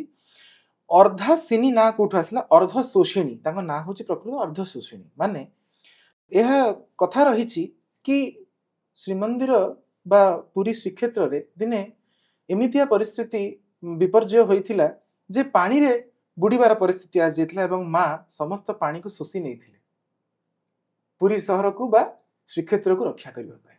ତ ଅର୍ଦ୍ଧ ଶୋଷିଣୀ, ତେଣୁ ସିଏ ପୁରୀକୁ ସବୁବେଳେ ଆଜି ପର୍ଯ୍ୟନ୍ତ ସୁରକ୍ଷା ପ୍ରଦାନ କରି ଆସୁଛନ୍ତି ଏବଂ ନିଜ ପିଲାମାନଙ୍କୁ ଜଗନ୍ନାଥ ବଳଭଦ୍ର ସୁଭଦ୍ରାଙ୍କୁ ସୁରକ୍ଷା ପ୍ରଦାନ କରିଛନ୍ତି। ଗୋଟେ ମାଉସୀ ରୂପୀ, ମାଉସୀ ମଧ୍ୟ ମା ନୁହଁ, ତେଣୁ ଆପଣ ଗୁଣ୍ଡିଚାଙ୍କୁ ଯଦି ମା ବୋଲି ମାନୁଛନ୍ତି ମାଉସୀ ମଧ୍ୟଙ୍କୁ ମା ବୋଲି ମାନିପାରିବେ, କୌଣସି ପ୍ରୋବ୍ଲେମ ନାହିଁ। କିନ୍ତୁ ଆମେ ଏଇଟା ମଧ୍ୟ ଭୁଲିବା କଥା ନୁହଁ କି ଜଗନ୍ନାଥଙ୍କୁ ପ୍ରଥମେ କୋଉଠି ତ ଗଢ଼ା ହୋଇଥିଲା, ଗଢ଼ା ହୋଇଥିବା ଜାଗାଟି ତ କୋଉଠି ଥିବ ନା, ସେଟା ହଉଛି ଯଜ୍ଞବେଦୀ, ଆଡ଼ପ ମଣ୍ଡପ, ଯାହାକି ଗୁଣ୍ଡିଚା ମନ୍ଦିରରେ ମହାପ୍ରଭୁଙ୍କୁ ପ୍ରଥମେ ତିଆରି କରାଯାଇଥିଲା। ତାଙ୍କର ବିଗ୍ରହକୁ ପ୍ରଥମେ ଇନ୍ଦ୍ରଦ୍ୟୁମ୍ନ ରାଜା ନିଜର ଚର୍ମଚକ୍ଷୁରେ ଦେଖିଥିଲେ। ତେଣୁ ଆମର କଥା ରହିଛି କି ତାଙ୍କୁ କୁହାଯାଇଥିଲା 21 ଦିନ ପର୍ଯ୍ୟନ୍ତ କପାଟ ଫିଟେଇବେ ନାହିଁ ଏବଂ ଗୁଣ୍ଡିଚା ରାଣୀ ତାଙ୍କ ମାତୃତ୍ୱ ଭାବରୁ କି ଆରେ ହେ ବୁଢା ବଢେଇଟିଏ କାମ କରୁଛି, କାହିଁ ଆଉ ଠକ ଠକ ଆବାଜ ତ ଶୁଭୁ ନାହିଁ, ମୁଁ ଟିକେ କବାଟଟିକୁ ଖୋଲିକି ଦେଖିବି କି? ଏଇଟା ଗୋଟେ କେୟାର ଆଉ କନସର୍ନ ଥିଲା ମହାପ୍ରଭୁଙ୍କ ଲୀଳା ମାଧ୍ୟମରେ। ସେ କଣ କଲେ ନା, ଯେତେବେଳେ କବାଟକୁ ଫିଟେଇଦେଲେ ଭିତରେ କେହି ନାହାନ୍ତି ଏବଂ 3ଟି ଅଧାଗଢା ମୂର୍ତ୍ତି ଅଛି ବୋଲି ଭାବିକି ଇନ୍ଦ୍ରଦ୍ୟୁମ୍ନ ରାଜା କାନ୍ଦିବା ଆରମ୍ଭ କରିଦେଲେ। କିନ୍ତୁ ସିଏ ଅଧାଗଢା ନୁହନ୍ତି, ଏ ବିଷୟରେ ଆମେ ଆଲୋଚନା କରିସାରିଲେଣି କି ସିଏ ହିଁ ସମ୍ପୂର୍ଣ୍ଣ। ଆପଣ 15 ଦିନ କଣ, ଗୋଟେ ଦିନ ପରେ ବି ଯଦି କବାଟ ଖୋଲିଥାନ୍ତେ ଏଇ ବିଗ୍ରହ ହିଁ ପାଇଥାନ୍ତେ, 21 ଦିନ ପରେ ଖୋଲିଥିଲେ ମଧ୍ୟ ଏଇ ବିଗ୍ରହ ହିଁ ପାଇଥାନ୍ତେ। ତେଣୁ ଯୋଉଠାରେ ତାଙ୍କ ବିଗ୍ରହ ନିର୍ମାଣ କରାଯାଇଥିଲା ସେ ହଉଛି ଯଜ୍ଞବେଦୀ, ଯୋଉଟା କି ଆଜି ଗୁଣ୍ଡିଚାର ଆଡ଼ପ ମଣ୍ଡପ ବୋଲି ଆମେ କହିଥାଉ। ତେଣୁ ମହାପ୍ରଭୁ ନିଜ ଜନ୍ମସ୍ଥାନକୁ ଗୁଣ୍ଡିଚା ମାଙ୍କୁ କଥା ଦେଇଥିଲେ କି ଆଜିଠୁ ଆମେ ଆପଣଙ୍କର ସନ୍ତାନ, କାହିଁକି ନା ଇନ୍ଦ୍ରଦ୍ୟୁମ୍ନ ରାଜା ତ ବର ମାଗିଲେ କି ମୋର କେହି ସନ୍ତାନ ହେବେ ନାହିଁ, ମୋର ଜାତି ବା ମୋର ପୁରା କୂଳ ବୁଡ଼ିଯିବ, ମୋର କେହି ସନ୍ତାନ ହେବେ ନାହିଁ। ତେଣୁ ଗୁଣ୍ଡିଚା ମା କହିଲେ ଆପଣ 3 ଜଣ ମୋର ସନ୍ତାନ ଏବଂ ମତେ କଥା ଦିଅନ୍ତୁ ବର୍ଷକୁ ଥରେ ନିଜ ଜନ୍ମସ୍ଥାନକୁ ନିଜ ମା ପାଖକୁ ବୁଲି ଆସିବେ।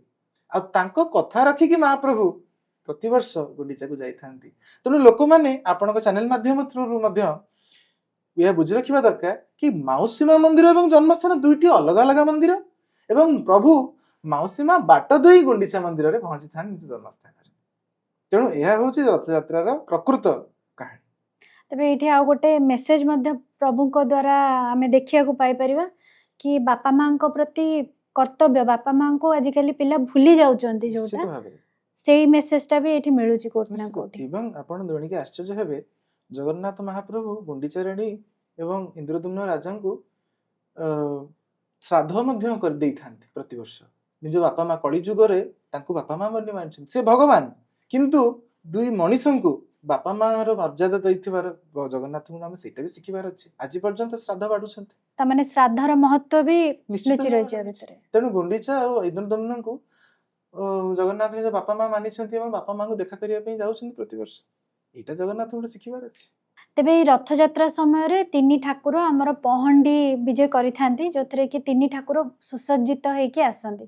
ତେବେ ଏଇ ପହଣ୍ଡିର ମାହାତ୍ମ୍ୟତା କଣ ରହିଛି?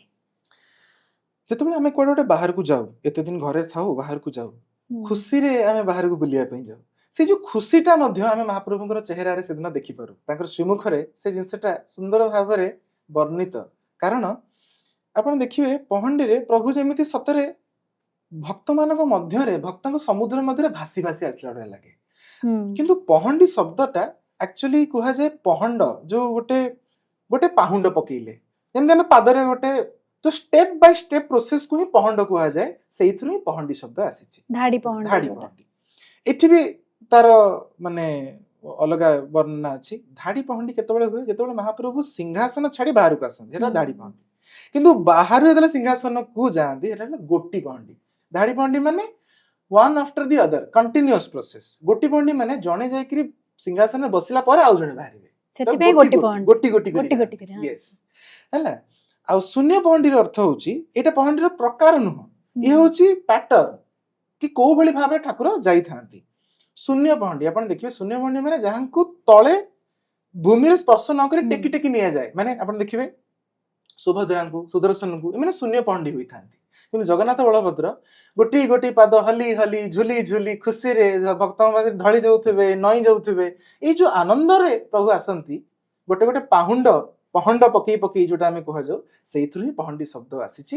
ଏବଂ এই ଧାଡି ପହଣ୍ଡି, ଶୂନ୍ୟ ପହଣ୍ଡି, ଏସବୁ ଗୋଟେ ଗୋଟେ ପ୍ରକାର ପ୍ୟାଟର୍ନ ବା ସିକ୍ୱେନ୍ସ। ଏଟା ଗୋଟେ ଟାଇପ୍ କହିଲେ ଭୁଲ ହବ, ସିକ୍ୱେନ୍ସ କି କୋଉ ସିକ୍ୱେନ୍ସରେ ପ୍ରଭୁ ଯାଆନ୍ତି। ତେଣୁ ସିଂହାସନରୁ ଯେତେବେଳେ ରଥକୁ ଆସିଥାନ୍ତି ବା ବାହାରକୁ ବାହାରିଥାନ୍ତି ଏବଂ ବାହାରୁ ଯେତେବେଳେ ସିଂହାସନକୁ ଯାଇଥାନ୍ତି, ତାର ପ୍ୟାଟର୍ନ, ସିକ୍ୱେନ୍ସ ଆଉ ଟାଇପ୍ଟି କ'ଣ ଆମେ ଏଥିରୁ ଶିଖିଥାଉ।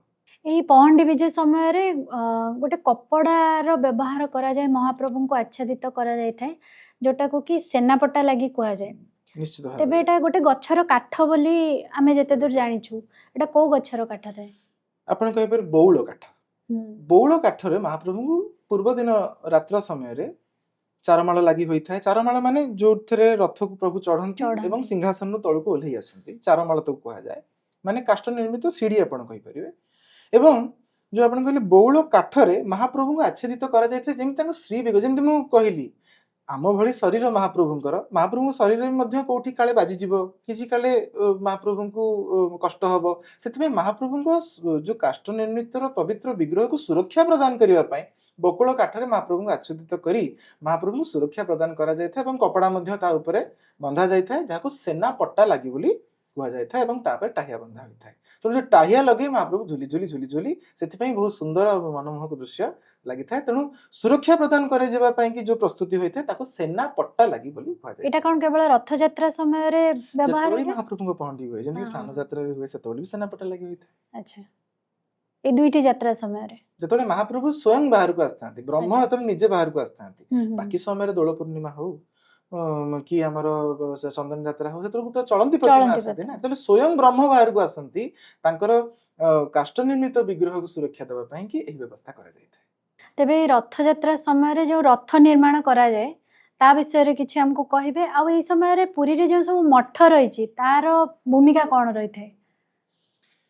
ବହୁତ ସୁନ୍ଦର ପ୍ରଶ୍ନ। କାହିଁକି ନା ରଥ ଯାତ୍ରା ବିଷୟରେ ସିନା ଲୋକ ଜାଣିଛନ୍ତି, କିନ୍ତୁ ରଥ ନିର୍ମାଣ ପଛରେ ଯୋଉ ପରିଶ୍ରମ ରହିଛି ତା ବିଷୟରେ ମଧ୍ୟ ଲୋକ ଜାଣିବା ରଖିବା ଦରକାର। ଦେଖନ୍ତୁ, ରଥ ନିର୍ମାଣ ଏକ ସହଜ କାର୍ଯ୍ୟ ଆଦୌ ନୁହଁ। ରଥ ନିର୍ମାଣ ଆରମ୍ଭ ହୁଏ ଅକ୍ଷୟ ତୃତୀୟା ଠାରୁ ଏବଂ ସରେ କହିବାକୁ ଗଲେ ରଥଯାତ୍ରା ଦିନ ଯୋଉଦିନ ରଥ ପ୍ରତିଷ୍ଠା ହୁଏ ବା ରଥଯାତ୍ରା ପୂର୍ବ ଦିନ ନା ନେତ୍ର ଉତ୍ସବ ଦିନ। ତେଣୁ ଏହା ଏକ ଲଙ୍ଗ ପ୍ରୋସେସ ଏବଂ ବହୁତ ପରିଶ୍ରମର କାମ। ମହାପ୍ରଭୁ ସେ ବଳ ଯୋଗାଇ ଦେଇଥାନ୍ତି ଏବଂ ସମସ୍ତେ ଅତି ନିଷ୍ଠାର ସହିତ ଏ କାର୍ଯ୍ୟ କରିବାର ମୁଁ ନିଜେ ଅବଲୋକନ କରିଛି। ରଥ 3ଟି ତିଆରି ହୁଏ, ଆଗରୁ 6ଟି ତିଆରି ହେଉଥିଲା, କାରଣ ଏହା କୁହାଯାଏ କି ମାଳିନୀ ବୋଲି ଏକ ନଦୀ ବଡ଼ଦାଣ୍ଡ ମଝିରେ ବହି ଯାଉଥିଲା, ଯାହା ବଡ଼ଦାଣ୍ଡକୁ 2 ଖଣ୍ଡରେ ବିଭାଜିତ କରୁଥିଲା ଏବଂ ନଦୀ ସେପଟେ 3 ରଥ, ନଦୀ ଏପଟେ 3 ରଥ ତିଆରି ହେଉଥିଲେ, 6 ରଥ ତିଆରି କରାଯାଉଥିଲେ। ପରବର୍ତ୍ତୀ ସମୟରେ ଯେତେବେଳେ ନଦୀକୁ ପୋତି ଦିଆଗଲା ଏବଂ 3ଟି ରଥ ଏବେ ଆପଣ ଯାହା ପ୍ରେଜେଣ୍ଟ ଡେରେ ଦେଖୁଛନ୍ତି, ଜଗନ୍ନାଥଙ୍କର ନନ୍ଦିଘୋଷ, ବଳଭଦ୍ରଙ୍କର ତାଳଧ୍ୱଜ ଏବଂ ସୁଭଦ୍ରାଙ୍କର ଦର୍ପ ଦଳନ ରଥ ପ୍ରସ୍ତୁତ କରାଯାଇଥାଏ। ଜଗନ୍ନାଥଙ୍କର 16 ଚକ, ସୁଭଦ୍ରାଙ୍କର 12 ଚକ ଏବଂ ବଳଭଦ୍ରଙ୍କର 14 ଚକ ରଥ। ଏଇ ଯୋଉ ବିଶାଳ ନଭଶ୍ଚୁମ୍ବୀ ରଥ, ଏହି ରଥ ନିର୍ମାଣ କରିବା ପାଇଁ ଅନେକ ସେବାୟତ ମାନେ ନିୟୋଜିତ ହୋଇଥାନ୍ତି। ଏହା ପ୍ରସ୍ତୁତ ହୋଇଥାଏ କୋଉଠି ନା ରଥଖଳା ଠାରେ, ଯାହାକି ଶ୍ରୀମନ୍ଦିର ଆମର ଶ୍ରୀନହର ପାଖ ସମ୍ମୁଖ ଭାଗରେ ଆପଣ କହିପାରିବେ। ରଥ ନିର୍ମାଣରେ ଯୋଉମାନେ ସେବାୟତ ମାନେ ଏନଗେଜ ଥାନ୍ତି, ତାଙ୍କ ବିଷୟରେ ମୁଁ ଖାଲି ଆପଣଙ୍କୁ ବ୍ରଡଲି କହିଦେବି। ପ୍ରଥମେ ଯେ ସବୁଠୁ ପ୍ରମୁଖ ସେ ହେଉଛନ୍ତି ବଢେଇ ମହାରାଣା, ମାନେ କାର୍ପେଣ୍ଟର ଯୋଉଟା ଆମେ କହିବୁ, ବଢେଇ ସେବକ ମାନେ କାଠ କାର୍ଯ୍ୟ କରିଥାନ୍ତି। ତାପରେ ଆମର ଆସିବେ ଓଝା ମହାରାଣା। ओझा मारण माने आमे तांको कहि परिबा टेम्पल ब्लैकस्मिथ सेमती हमर आसीबो तामरा बिसोई से माने होउछंती कॉपर स्मिथ तापर हमर आसीबे रूपकार चित्रकार सेवक कहना रथरे अनेक चित्र होई थाए रंग होई थाए सुंदर भाव रथ को सुसज्जित कराय थाए रूपकार एवं चित्रकार सेवक एवं आउ जने प्रमुख सेवक हेले दरजी सेवक दरजी शब्द आपण बुझी परथिबे टेलरिंग कार्य माने जे महाप्रभु को जो चांदुआ जो कपड़ा रे महाप्रभु को रथ को सुंदर भाव अच्छा कवर करा जाय थाए ताकु पुन तो के सिलाई करूथिबे तो सेले दरजी सेवक तेनु एमाने होचंती प्रमुख सेवक जे महाप्रभुंकर यात्रा समय रे रथ यात्रा समय रे रथर संपूर्ण निर्माण प्रोसेस रे इन्वॉल्व थांती एबे आमे बुझाउ चेष्टा करिबा कि रथ यात्रा समय रे जो मठ मान कथा आपण पचारले जदि प्रमुख मठ किछटा एमि तो अनेक मठ अछि किंतु जदि म प्रमुख किछ जिंस विषय आपण को कहि रखिया को चाहिबी प्रथम होची हमर राघव दास मठ कारण प्रभुंकर पहंडी विजय समय रे जो हमें टाहिया विषय रे कहिले एई मठ ही प्रस्तुत करथन जोगी था अच्छा प्रभुंकर आपण जानिथिबे अणसर समय रे जो फुलुरी तेल लागे आपण मु कहिले बड़ ओडिया मठ बोली मठ अछि जे फुलुरी तेल प्रस्तुत करथान तेनु एहा एक बहुत मुख्य सेवा कहिले अत्युक्ति हो नै बड़ ओडिया मठ परे आपण देखिबा अनेक मठ अछंती तो मठ मानकर कार्य होची महाप्रभुंकर सेवा ही करिबा तेनु को मठ तरफ तुलसी दळना आसिला को मठ तरफ चंदन आउ अनेक मठ प्रमुख कार्य रथ यात्रा समय होची महाप्रभु को पहंडी समय रे मध्ये रथ गडिला समय रे मध्ये पंक्ति भोग करिबा पंक्ति भोग होची माने जो कहते माने अल्प माने आकार रे से भोगटी हुए एमिति न कि बहुत बड़ आकार रे हुए किंतु प्रभुंकर यात्रा समय रे प्रभु जेमिति उपासना रुहंतु थकी न जानतु प्रभु को आलट चामर टिके पवन विंचड़ा मिजी दउथु टिके खाद्य प्रभु को अर्पण करूथु ना सब बेले तो से मौका मिलेनी कि प्रभु मंदिर छाड़ी बाहर को आसंती तेणु मठर समस्त अपेक्षा करि थांती कि प्रभु आम सामना देकरी तांको रथ जीव तांको आमे टिके भोग लगै देबु प्रत्यक्ष भाव रे बुझी परले तेणु पंक्ति भोग अनेक जगह रे अनेक स्थान रे होई थाए मठ मान द्वारा ता बादे आपण जानिथिबे रथ यात्रा रो अंतिम दिन हुए अधरपणा समय रे आपण आ गुटे मठ अछि जदि आपण जानथिबे श्रीमंदिर सम्मुख भाग रे छाउणी मठ एवं ता सामने गोटे कूप अछि सेही कूपरु ही जल आसिकरी हमर हेई थाए अधरपणा रे जो जल व्यवहार होई थाए तेणु मठ मानकर कार्य मुख्यतः भाव आपण देखिबे प्रभुंकर खाद्य प्रस्तुति निमंते प्रभुंकर श्रृंगार निमंते प्रभुंकर टाहिया निमंते प्रभुंकर अणसर समय सेवा निमंते प्रभुंकु रिलैक्स बा कंफर्ट जोगे दबा निमंते आलोट चामर जेमति सेवा ए सब निमंते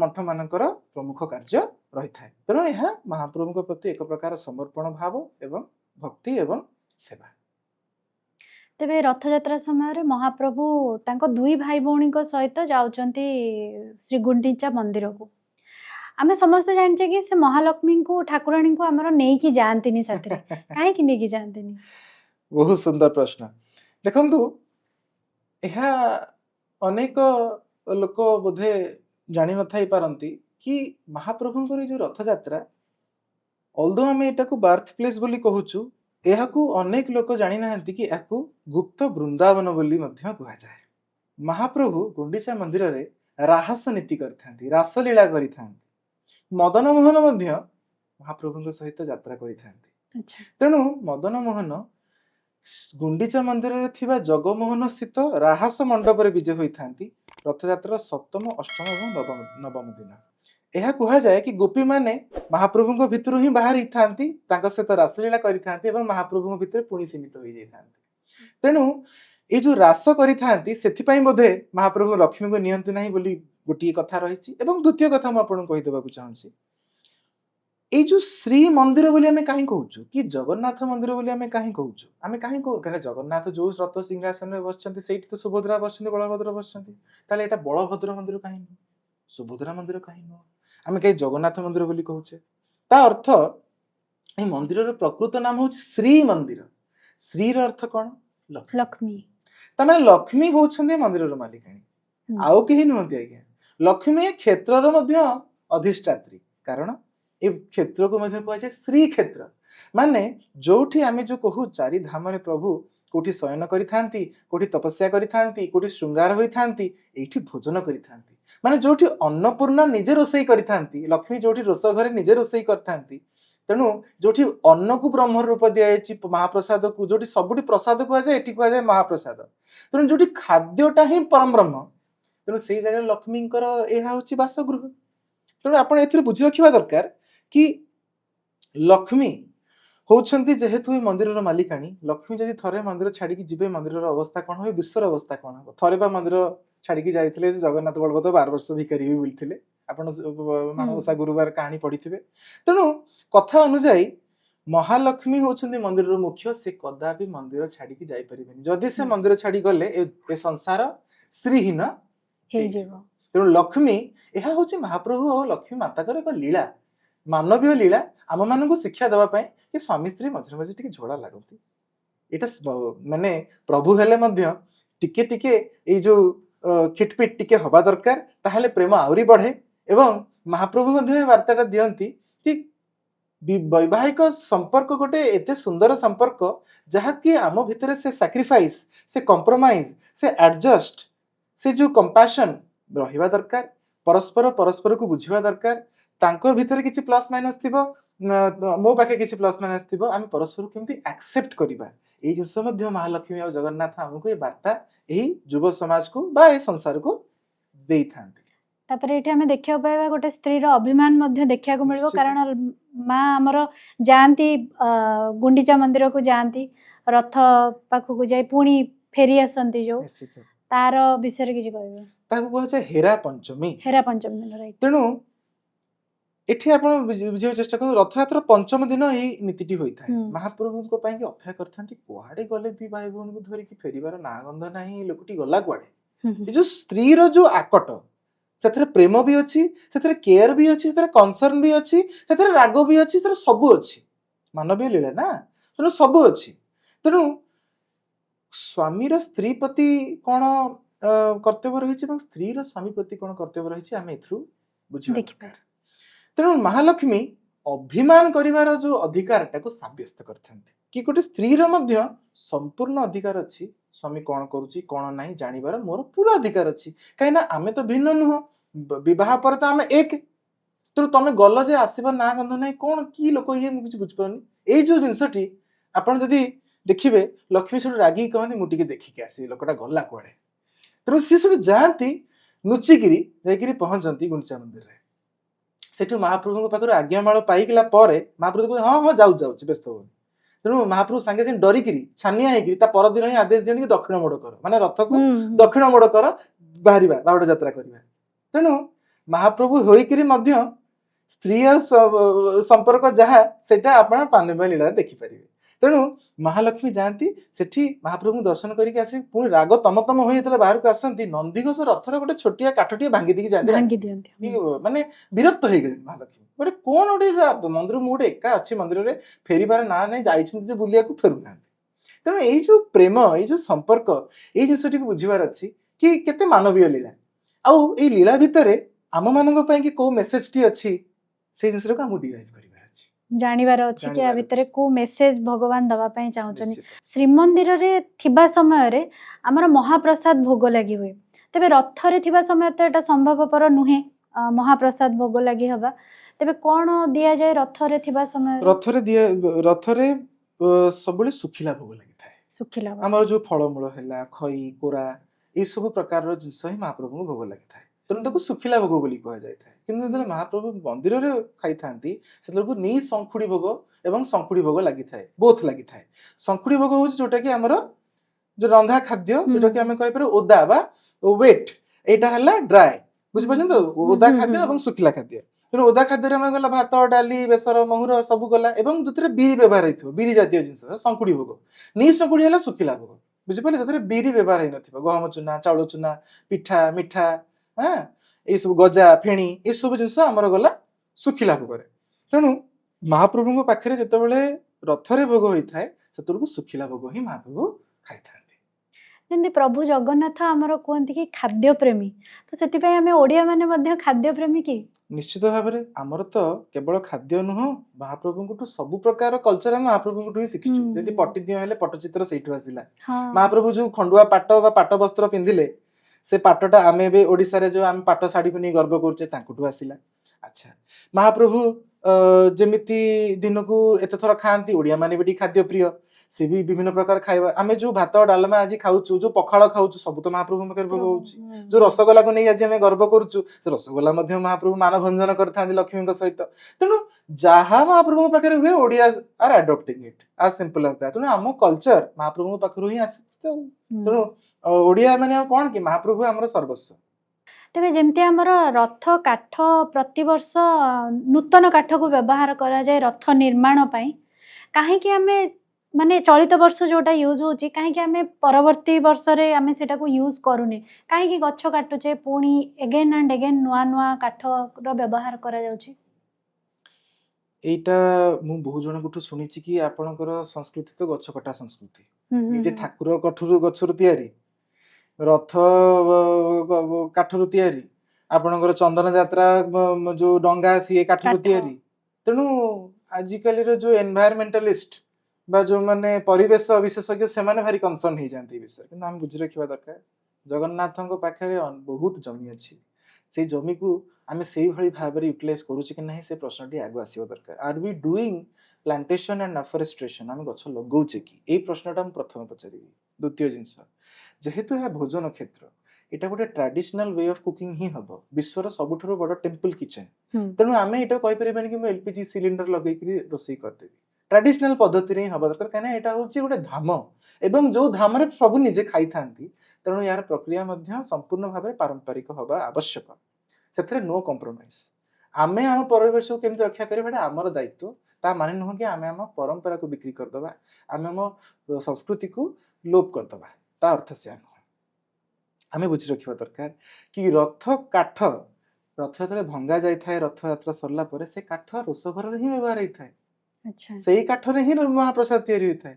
ତ ହାଉ ସଷ୍ଟେନେବଲ ଆୱାର କଲଚର, ସେଇଟା ଦେଖନ୍ତୁ ମହାପ୍ରଭୁ କେତେ ସୁନ୍ଦର ବ୍ୟବସ୍ଥା କରିଛନ୍ତି। ଏବଂ ଏଇଟା ମଧ୍ୟ ଆମେ ବୁଝି ରଖିବା ଦରକାର, ସେଇ କାଠ ଆଉଥରେ କାହିଁ ବ୍ୟବହାର କରାଯାଇପାରିବନି। ମୁଁ ଆପଣଙ୍କୁ ପଚାରୁଛି, ଯେତେବେଳେ ଆପଣ ଗୋଟେ ଯଜ୍ଞ କରନ୍ତି, ସେ ଯଜ୍ଞରେ ଯେତେବେଳେ ଆପଣ କାଠ ବ୍ୟବହାର କରନ୍ତି, ଘିଅ ସେଥିରେ ଢାଳନ୍ତି, ଆପଣ ଯେତେବେଳେ ଯଜ୍ଞ ସରିଯାଏ, ଯଦି କାଠ ସେଥିରେ ଅଳ୍ପ କିଛିଟା ବଳିଥିବ, ଆପଣ ସେ କାଠ ପୁନଶ୍ଚ ଆଉ ଗୋଟେ ଯଜ୍ଞରେ ବ୍ୟବହାର କରିପାରିବେ କି? ନା, କରାଯାଏ। ଏକ୍ଜାକ୍ଟଲି ସେଇ ଜିନିଷ ଆଜ୍ଞା।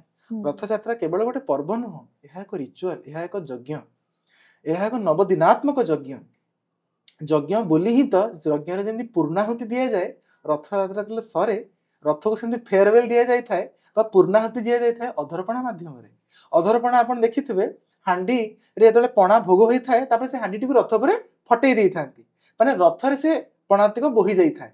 ତା ମାନେ ହଉଛି ସେ ରଥକୁ ଆମେ ପୂର୍ଣ୍ଣାହୁତି ଦେଲୁ, ମାନେ ଯଜ୍ଞର ସେଠି ସମାପ୍ତି ହେଲା। ଯେତେବେଳେ ଗୋଟେ ଜିନିଷର ସମାପ୍ତି ହୋଇଥାଏ, ସେ ରଥ ମଧ୍ୟ ଶ୍ରୀହୀନ ହୋଇଗଲା, ଯେତେବେଳେ ମହାପ୍ରଭୁ ରଥ ଛାଡିକିରି ଚାଲିଗଲେ ଶ୍ରୀମନ୍ଦିର ଭିତରୁ ନୀଳାଦ୍ରି ବିଜେ ହୋଇକିରି। ଆପଣ ସେଇ ରଥ କାଠ ଆଉ ବ୍ୟବହାର ଯୋଗ୍ୟ ନଥାଏ, କାହିଁକିନା ରଥର ଯୋଉ ଶକ୍ତି, ସେ ଶକ୍ତିକୁ ଆମେ ପୁଣି ଆର ବର୍ଷ ରଥ ପ୍ରତିଷ୍ଠା ମାଧ୍ୟମରେ ତାକୁ ଆମେ ପୁଣି ଆବାହନ କରିଥାଉ। କିନ୍ତୁ ଏବେ ପାଇଁ ରଥକୁ ଆମେ ସବୁଦିନ ପାଇଁ ବିଦାୟ ଦେଲୁ ସେଇ ବର୍ଷର ରଥ କାଠକୁ। କିନ୍ତୁ ଏଇଟା ବି ଲୋକ ଜାଣି ରଖିବା ଦରକାର, ରଥର ସବୁ ଅଙ୍ଗ ପୁନଶ୍ଚ ନିର୍ମାଣ ହୋଇନଥାଏ। ଅନେକ ଏମିତି ଯେମିତି ରଥ ସାରଥୀ ହେଲେ, ଆମର ପାର୍ଶ୍ୱ ଦେବାଦେବୀ ହେଲେ, ଏମାନେ କେବଳ ନବକଳେବର ସମୟରେ ହିଁ ତିଆରି ହୋଇଥାନ୍ତି। ଏମାନେ ସବୁବେଳେ ନବକଳେବର ସମୟରେ ତିଆରି ହୋଇକିରି ପୁରା ସବୁବେଳେ ସବୁ ରଥଯାତ୍ରାରେ ସେଇମାନେ ହିଁ ବ୍ୟବହାର ହୋଇଥାନ୍ତି। ପ୍ରତିବର୍ଷ ନୂଆ ସାରଥୀ ଏମାନେ ତିଆରି ହୋଇନଥାନ୍ତି ଆଜ୍ଞା। ଏମାନେ କେବଳ ନବକଳେବର, ଆଉ ସେମାନେ ନବକଳେବର ସମୟରେ ମହାପ୍ରଭୁଙ୍କ ସହିତ ଯେତେବେଳେ ମହାପ୍ରଭୁଙ୍କର ପୁରୁଣା ବିଗ୍ରହକୁ ମାଟି ତଳେ ପାତାଳି ବା ସମାଧିସ୍ଥ କରାଯାଇଥାଏ, ତାଙ୍କ ସହିତ ହିଁ ସମାଧି ହୋଇଥାନ୍ତି ସେମାନେ। ଏବଂ ନୂଆ କାଷ୍ଠ ନିର୍ମିତ ସାରଥୀ, ଆମର ଗୋପୀ ହେଲେ, ଆମର ରଥରେ ଥିବା ଅନ୍ୟ ବିଭିନ୍ନ ମୁଖ୍ୟ ଅଙ୍ଗ ମାନେ ପ୍ରସ୍ତୁତ କରାଯାଇଥାଏ କେବଳ ନବକଳେବର ସମୟରେ। ତେଣୁ ଏଇଟା ବି ଲୋକଙ୍କର ଭୁଲ ଧାରଣା କି ରଥର ସବୁ ଅଙ୍ଗ ପ୍ରତିବର୍ଷ ତିଆରି ହୋଇନଥାଏ। ତେଣୁ ଯେହେତୁ ଏହାକୁ ଏକ ଯଜ୍ଞ ରୂପରେ ପୂର୍ଣ୍ଣାହୁତି ଦିଆଯାଇଥାଏ, ସେ କାଠ ଆଉ ବ୍ୟବହାର ନୁହଁ, ଏବଂ ସେ କାଠଟିକୁ ଆମେ ଜାଳ ଭାବରେ ବ୍ୟବହାର କରିଥାଉ ରୋଷଘରେ, ଏବଂ ମହାପ୍ରସାଦ ପ୍ରସ୍ତୁତି ହୋଇଥାଏ। ଏବଂ ଯୋଉ ଚକା ମାନଙ୍କୁ ଆଜିକାଲି ତ ଇଏ ବ୍ୟବସ୍ଥା ହେଇଗଲାଣି, ମାନେ ତାଙ୍କୁ ମାନେ ନିଲାମ କରି ଦିଆ ଯାଉଛି, ଲୋକ କିଣିକି ମଧ୍ୟ ନେଉଛନ୍ତି, ରଥ କାଠକୁ ମଧ୍ୟ ରଖୁଛନ୍ତି ନିଜର ମାନେ ଦୋକାନ ହଉ କି ଅଲଗା ଅନନ୍ୟ ମନ୍ଦିର ମାନଙ୍କରେ ମଧ୍ୟ ରଖାଯାଉଛି। ତେଣୁ ଏହାକୁ ଆପଣ କହିପାରିବେ ବହୁତ ସଷ୍ଟେନେବୁଲ, ଏବଂ ଜଗନ୍ନାଥଙ୍କର ନିଜର ବନ ଅଛି ଯୋଉଠୁ ରଥ କାଠ ଆସେ, ତାର ବି पर्टिकुलर टाइप ऑफ वुड अच्छी ना, असन काठ, फासी काठ, ये सब काठ लगा जाए और सही काठ व्यवहार होता है रथ प्रस्तुति। तेणु टाइप ऑफ वुड भी केमिति आमे चॉइस कर जोटा कि जल्दी बड़ हो, जल्दी ग्रोथ हो से गछर, अल्प समय मध्य से गछ बड़ हो एवं व्यवहार योग्य हो। तार मध्य गाइडलाइन अच्छी, रूल रेगुलेशन अच्छी, एति गछ काट जदि कटा हला पुणी एति गछ कथा प्लांटेशन हबो। एटा Manish everything is managed by human beings only. यदि आमे ही से जिंसटा को ठीक से पालन न करिबा, आमे महाप्रभु संस्कृति को, महाप्रभु परंपरा ऊपर को प्रश्नवाची सृष्टि करबाटा मते काहे की ठीक लागे नाही। तेबे मोर एठी गोटे प्रश्न मन को आसुची, जेमति आम तीन ठाकुर बलभद्र, सुभद्रा एवं प्रभु श्री जगन्नाथंकर रथर घोड़ा जो व्यवहार करा जाए, बलभद्र देखिया को धड़ा किंतु घोड़ार रंग कला थाए, सुभद्रांकर नाली घोड़ा व्यवहार करा जाए एवं जगन्नाथंक रथरे धला घोड़ा व्यवहार करा जाए, एपरि कोन भाई? आमे जदि मु प्रथम ए विषय डिस्कस करली कि जगन्नाथ को आमे कृष्ण बोली भाबी देइछे, किंतु जदि हम देखिया से तीन जण जाको एकत्र भाबरे परम ब्रह्मर स्वरूप। तेणु जगन्नाथ, बलभद्र, सुभद्रा से कृष्ण बलराम सुभद्रा होई पारंती, राम लक्ष्मण सीता होई पारंती। स्कंद पुराण रे तो सुभद्रा को लक्ष्मी को मध्य रूप दिया जाइछि, एवं सी दक्षिण काली भी होई पारन जगन्नाथ। तेणु आपण देखंतु ब्रह्मा विष्णु महेश्वर भी कह जाई परियो, माने से सब किछि आपण जहा जो रूप रे आपण देखि पारले। एथे आपण देखियो, तेणु बलभद्र को मध्य महारुद्र रूप माने शिव रूप दिया जाइछि, पुणी से होते शेष नाग। एठी आपण बुझी रखिया चेष्टा करंतु, ए जो तीनोटी रंग, ए तीनोटी गुण को रिप्रेजेंट करिथाय। रथ यात्रा रे कोन रथ आगु को बढ़ी जाउछि, जेमति जीवनर गति आगु को बढ़ी जाय, माने आमे हमर को गुण सहित आगु को बढ़ुछु, तार एटा होछि प्रतिफलन। आपण देखंतु कला रंग तामस बा तामसिक गुण को रिप्रेजेंट करिथाय, नाली घोड़ा सुभद्रांकर राजसिक गुण को रिप्रेजेंट करिथाय, एवं धला घोड़ा जगन्नाथंकर सात्विक गुण को रिप्रेजेंट करिथाय। तेणु आपण को गुण माध्यम रे आगु को बढ़ी रखिया को चाहुछंती, एटा होछि तार प्रतिफलन। आपण जो माध्यम रे प्रभु को देखिबा को चाहुछंती, तेणु राजसिक, तामसिक एवं सात्विक रिप्रेजेंटेशन मध्य जगन्नाथ, बलभद्र, सुभद्रा। तेणु जी जो माध्यम रे प्रभु को पूजा करिया को चाहिला, तेणु आमे आम जीवन शैली को भली रखिबा, आमे आमर को प्रकार प्रिंसिपल्स को फॉलो करिबा, कोन खाद्य खाइबा कोन खाइबानी, सेही जिंस ताठरो मध्ये ऊर्ध्वरे महाप्रभु।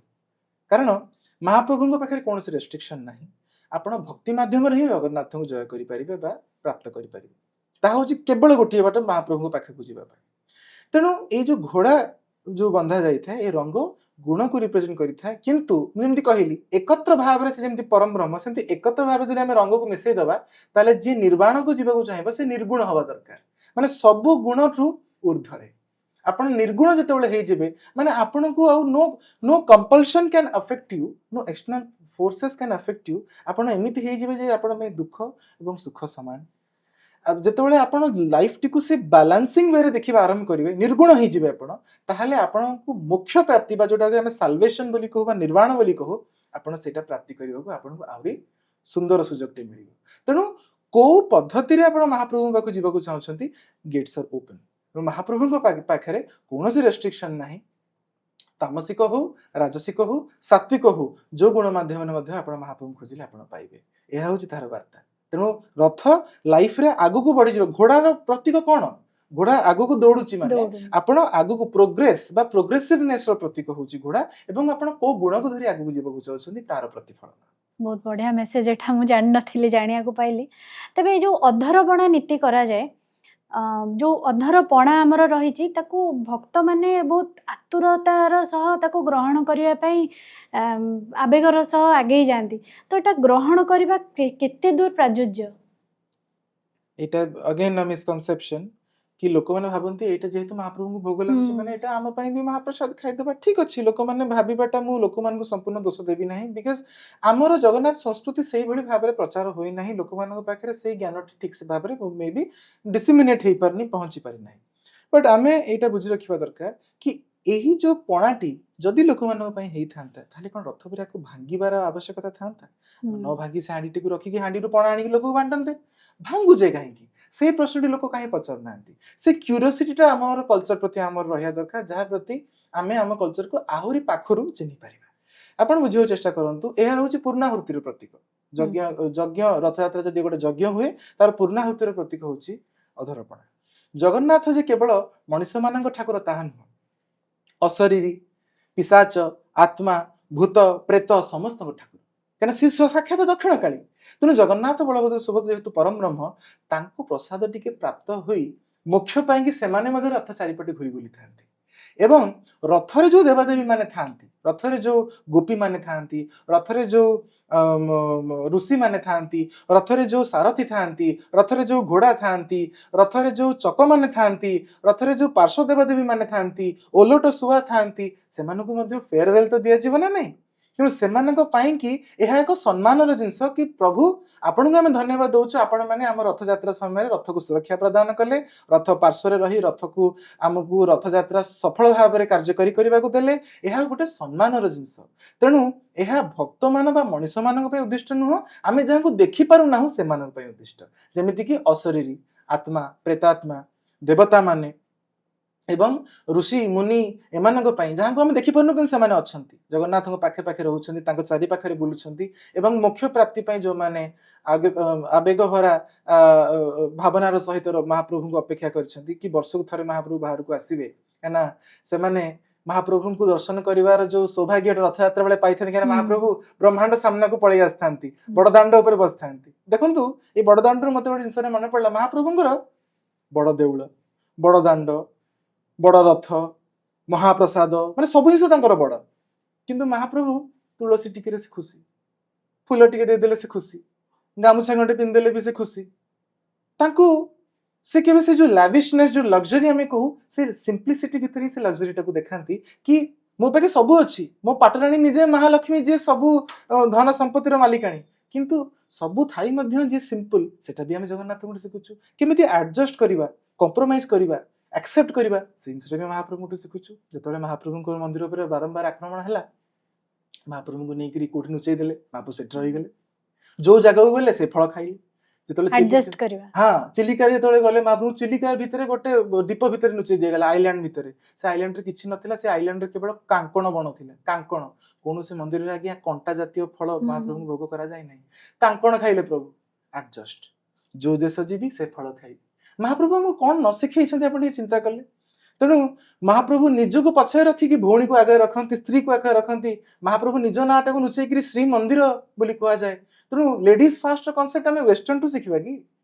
ମହାପ୍ରଭୁ ଇଜ ଦ ଫର୍ଷ୍ଟ ଜେଣ୍ଟଲମ୍ୟାନ ତେଣୁ ମହାପ୍ରଭୁଙ୍କଠୁ ଆମେ ସବୁ ଜିନିଷ ଶିଖିଥାଉ ଅଧରପଣାକୁ ପୁଣି ମାନେ ଆସିବି କି ଅଧରପଣା ମଣିଷଙ୍କ ପାଇଁ କି ନୁହଁ ଏହା ହେଉଛି ଅଶରୀର ମାନଙ୍କ ପାଇଁ ତେଣୁ ଏଇ ଭୋଗ ବା ପଣାକୁ ଆମେ ପ୍ରାପ୍ତ କରିବା ଉଚିତ ନୁହଁ ତେବେ ପରିଶେଷରେ ଆହ୍ୱାନ ମୁଁ ଆପଣଙ୍କ ଠାରୁ ଜାଣିବାକୁ ଚାହିଁବି କି ଆପଣ ବହୁତ ଅଳ୍ପ ଏଜ୍ରୁ ହିଁ ପ୍ରଭୁ ଶ୍ରୀ ଜଗନ୍ନାଥଙ୍କର ଗବେଷଣା କରିବାର ସୌଭାଗ୍ୟ ନିଶ୍ଚିତ ଭାବେ ପାଇଛନ୍ତି ପ୍ରଭୁଙ୍କ କୃପା ଆପଣଙ୍କ ଠାରେ ଅଛି ତେବେ ଏବେକାର ଯେଉଁ ଯୁବ ସମାଜ ଅଛନ୍ତି ଆପଣ ଆପଣ ସେମାନଙ୍କୁ କ'ଣ ବାର୍ତ୍ତା ଦେବା ପାଇଁ ଚାହିଁବେ ଯୁବ ସମାଜ ଏବେକାର ଯେହେତୁ ସମସ୍ତେ ଏଜୁକେଟେଡ ହେଇଗଲେଣି ସବୁ ଜିନିଷରେ ଲଜିକ ଆଉ ସାଇନ୍ସ ଖୋଜିବାକୁ ଚେଷ୍ଟା କରୁଛନ୍ତି ମୁଁ ବେଳେବେଳେ ଭାବେ ସବୁ ଜିନିଷରେ କ'ଣ ଲଜିକ ଆବଶ୍ୟକ କ'ଣ ଆମେ ମହାପ୍ରଭୁଙ୍କୁ ଭଲ ପାଇବା ପାଇଁ ଆମେ ଆମ ବାପା ମାଆଙ୍କୁ ଭଲ ପାଇବା ପାଇଁ ଲଜିକ ଖୋଜୁ କି ଆମେ ଜଷ୍ଟ ଭଲ ପାଉ ସେଇଭଳି ଭାବରେ ଆମେ କେବେ ମହାପ୍ରଭୁଙ୍କୁ ଦେଖିବା ଆରମ୍ଭ କରିବା ସବୁ ଜିନିଷରେ ଲଜିକ କରିବାର ଆବଶ୍ୟକତା କ'ଣ ମହାପ୍ରଭୁ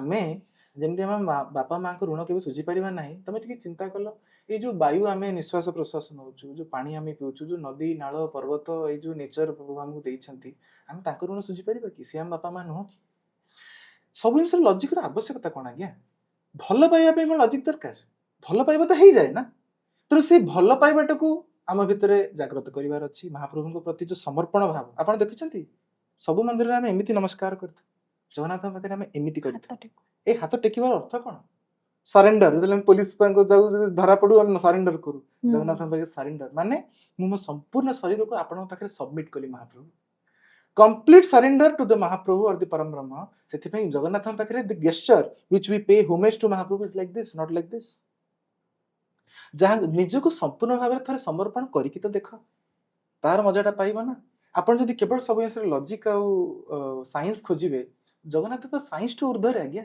ଆପଣ ତାଙ୍କ ଭିତରେ ଯଦି ସବୁ ଜିନିଷ ଖୋଜିବେ ଆପଣ ଆପଣଙ୍କ ପାଖରେ ସେତିକି ସାମର୍ଥ୍ୟ ନାହିଁ ବୋଧେ ସେ ମିଷ୍ଟେରିୟସ୍ ଭଗବାନଙ୍କୁ ବୁଝିବା ପାଇଁ। ଏପର୍ଯ୍ୟନ୍ତ ଅନେକ ଜିନିଷ ଅଛି ଭଗବାନଙ୍କୁ କିଏ ଜାଣିବ, ଆମେ କେବଳ ଚେଷ୍ଟା କରୁଛେ ତାକୁ ବୁଝିବା ପାଇଁ। ଆମେ କେବେ ବି ଏଇ ଜିନିଷଟା କହିବାନି କି ମୁଁ ସବୁ ଜାଣିଛି, ସେ ଗର୍ବ କେବେ କରିବାନି। ମହାପ୍ରଭୁଙ୍କୁ ଚିହ୍ନିବାର ଶକ୍ତି ଆମର କାହିଁ?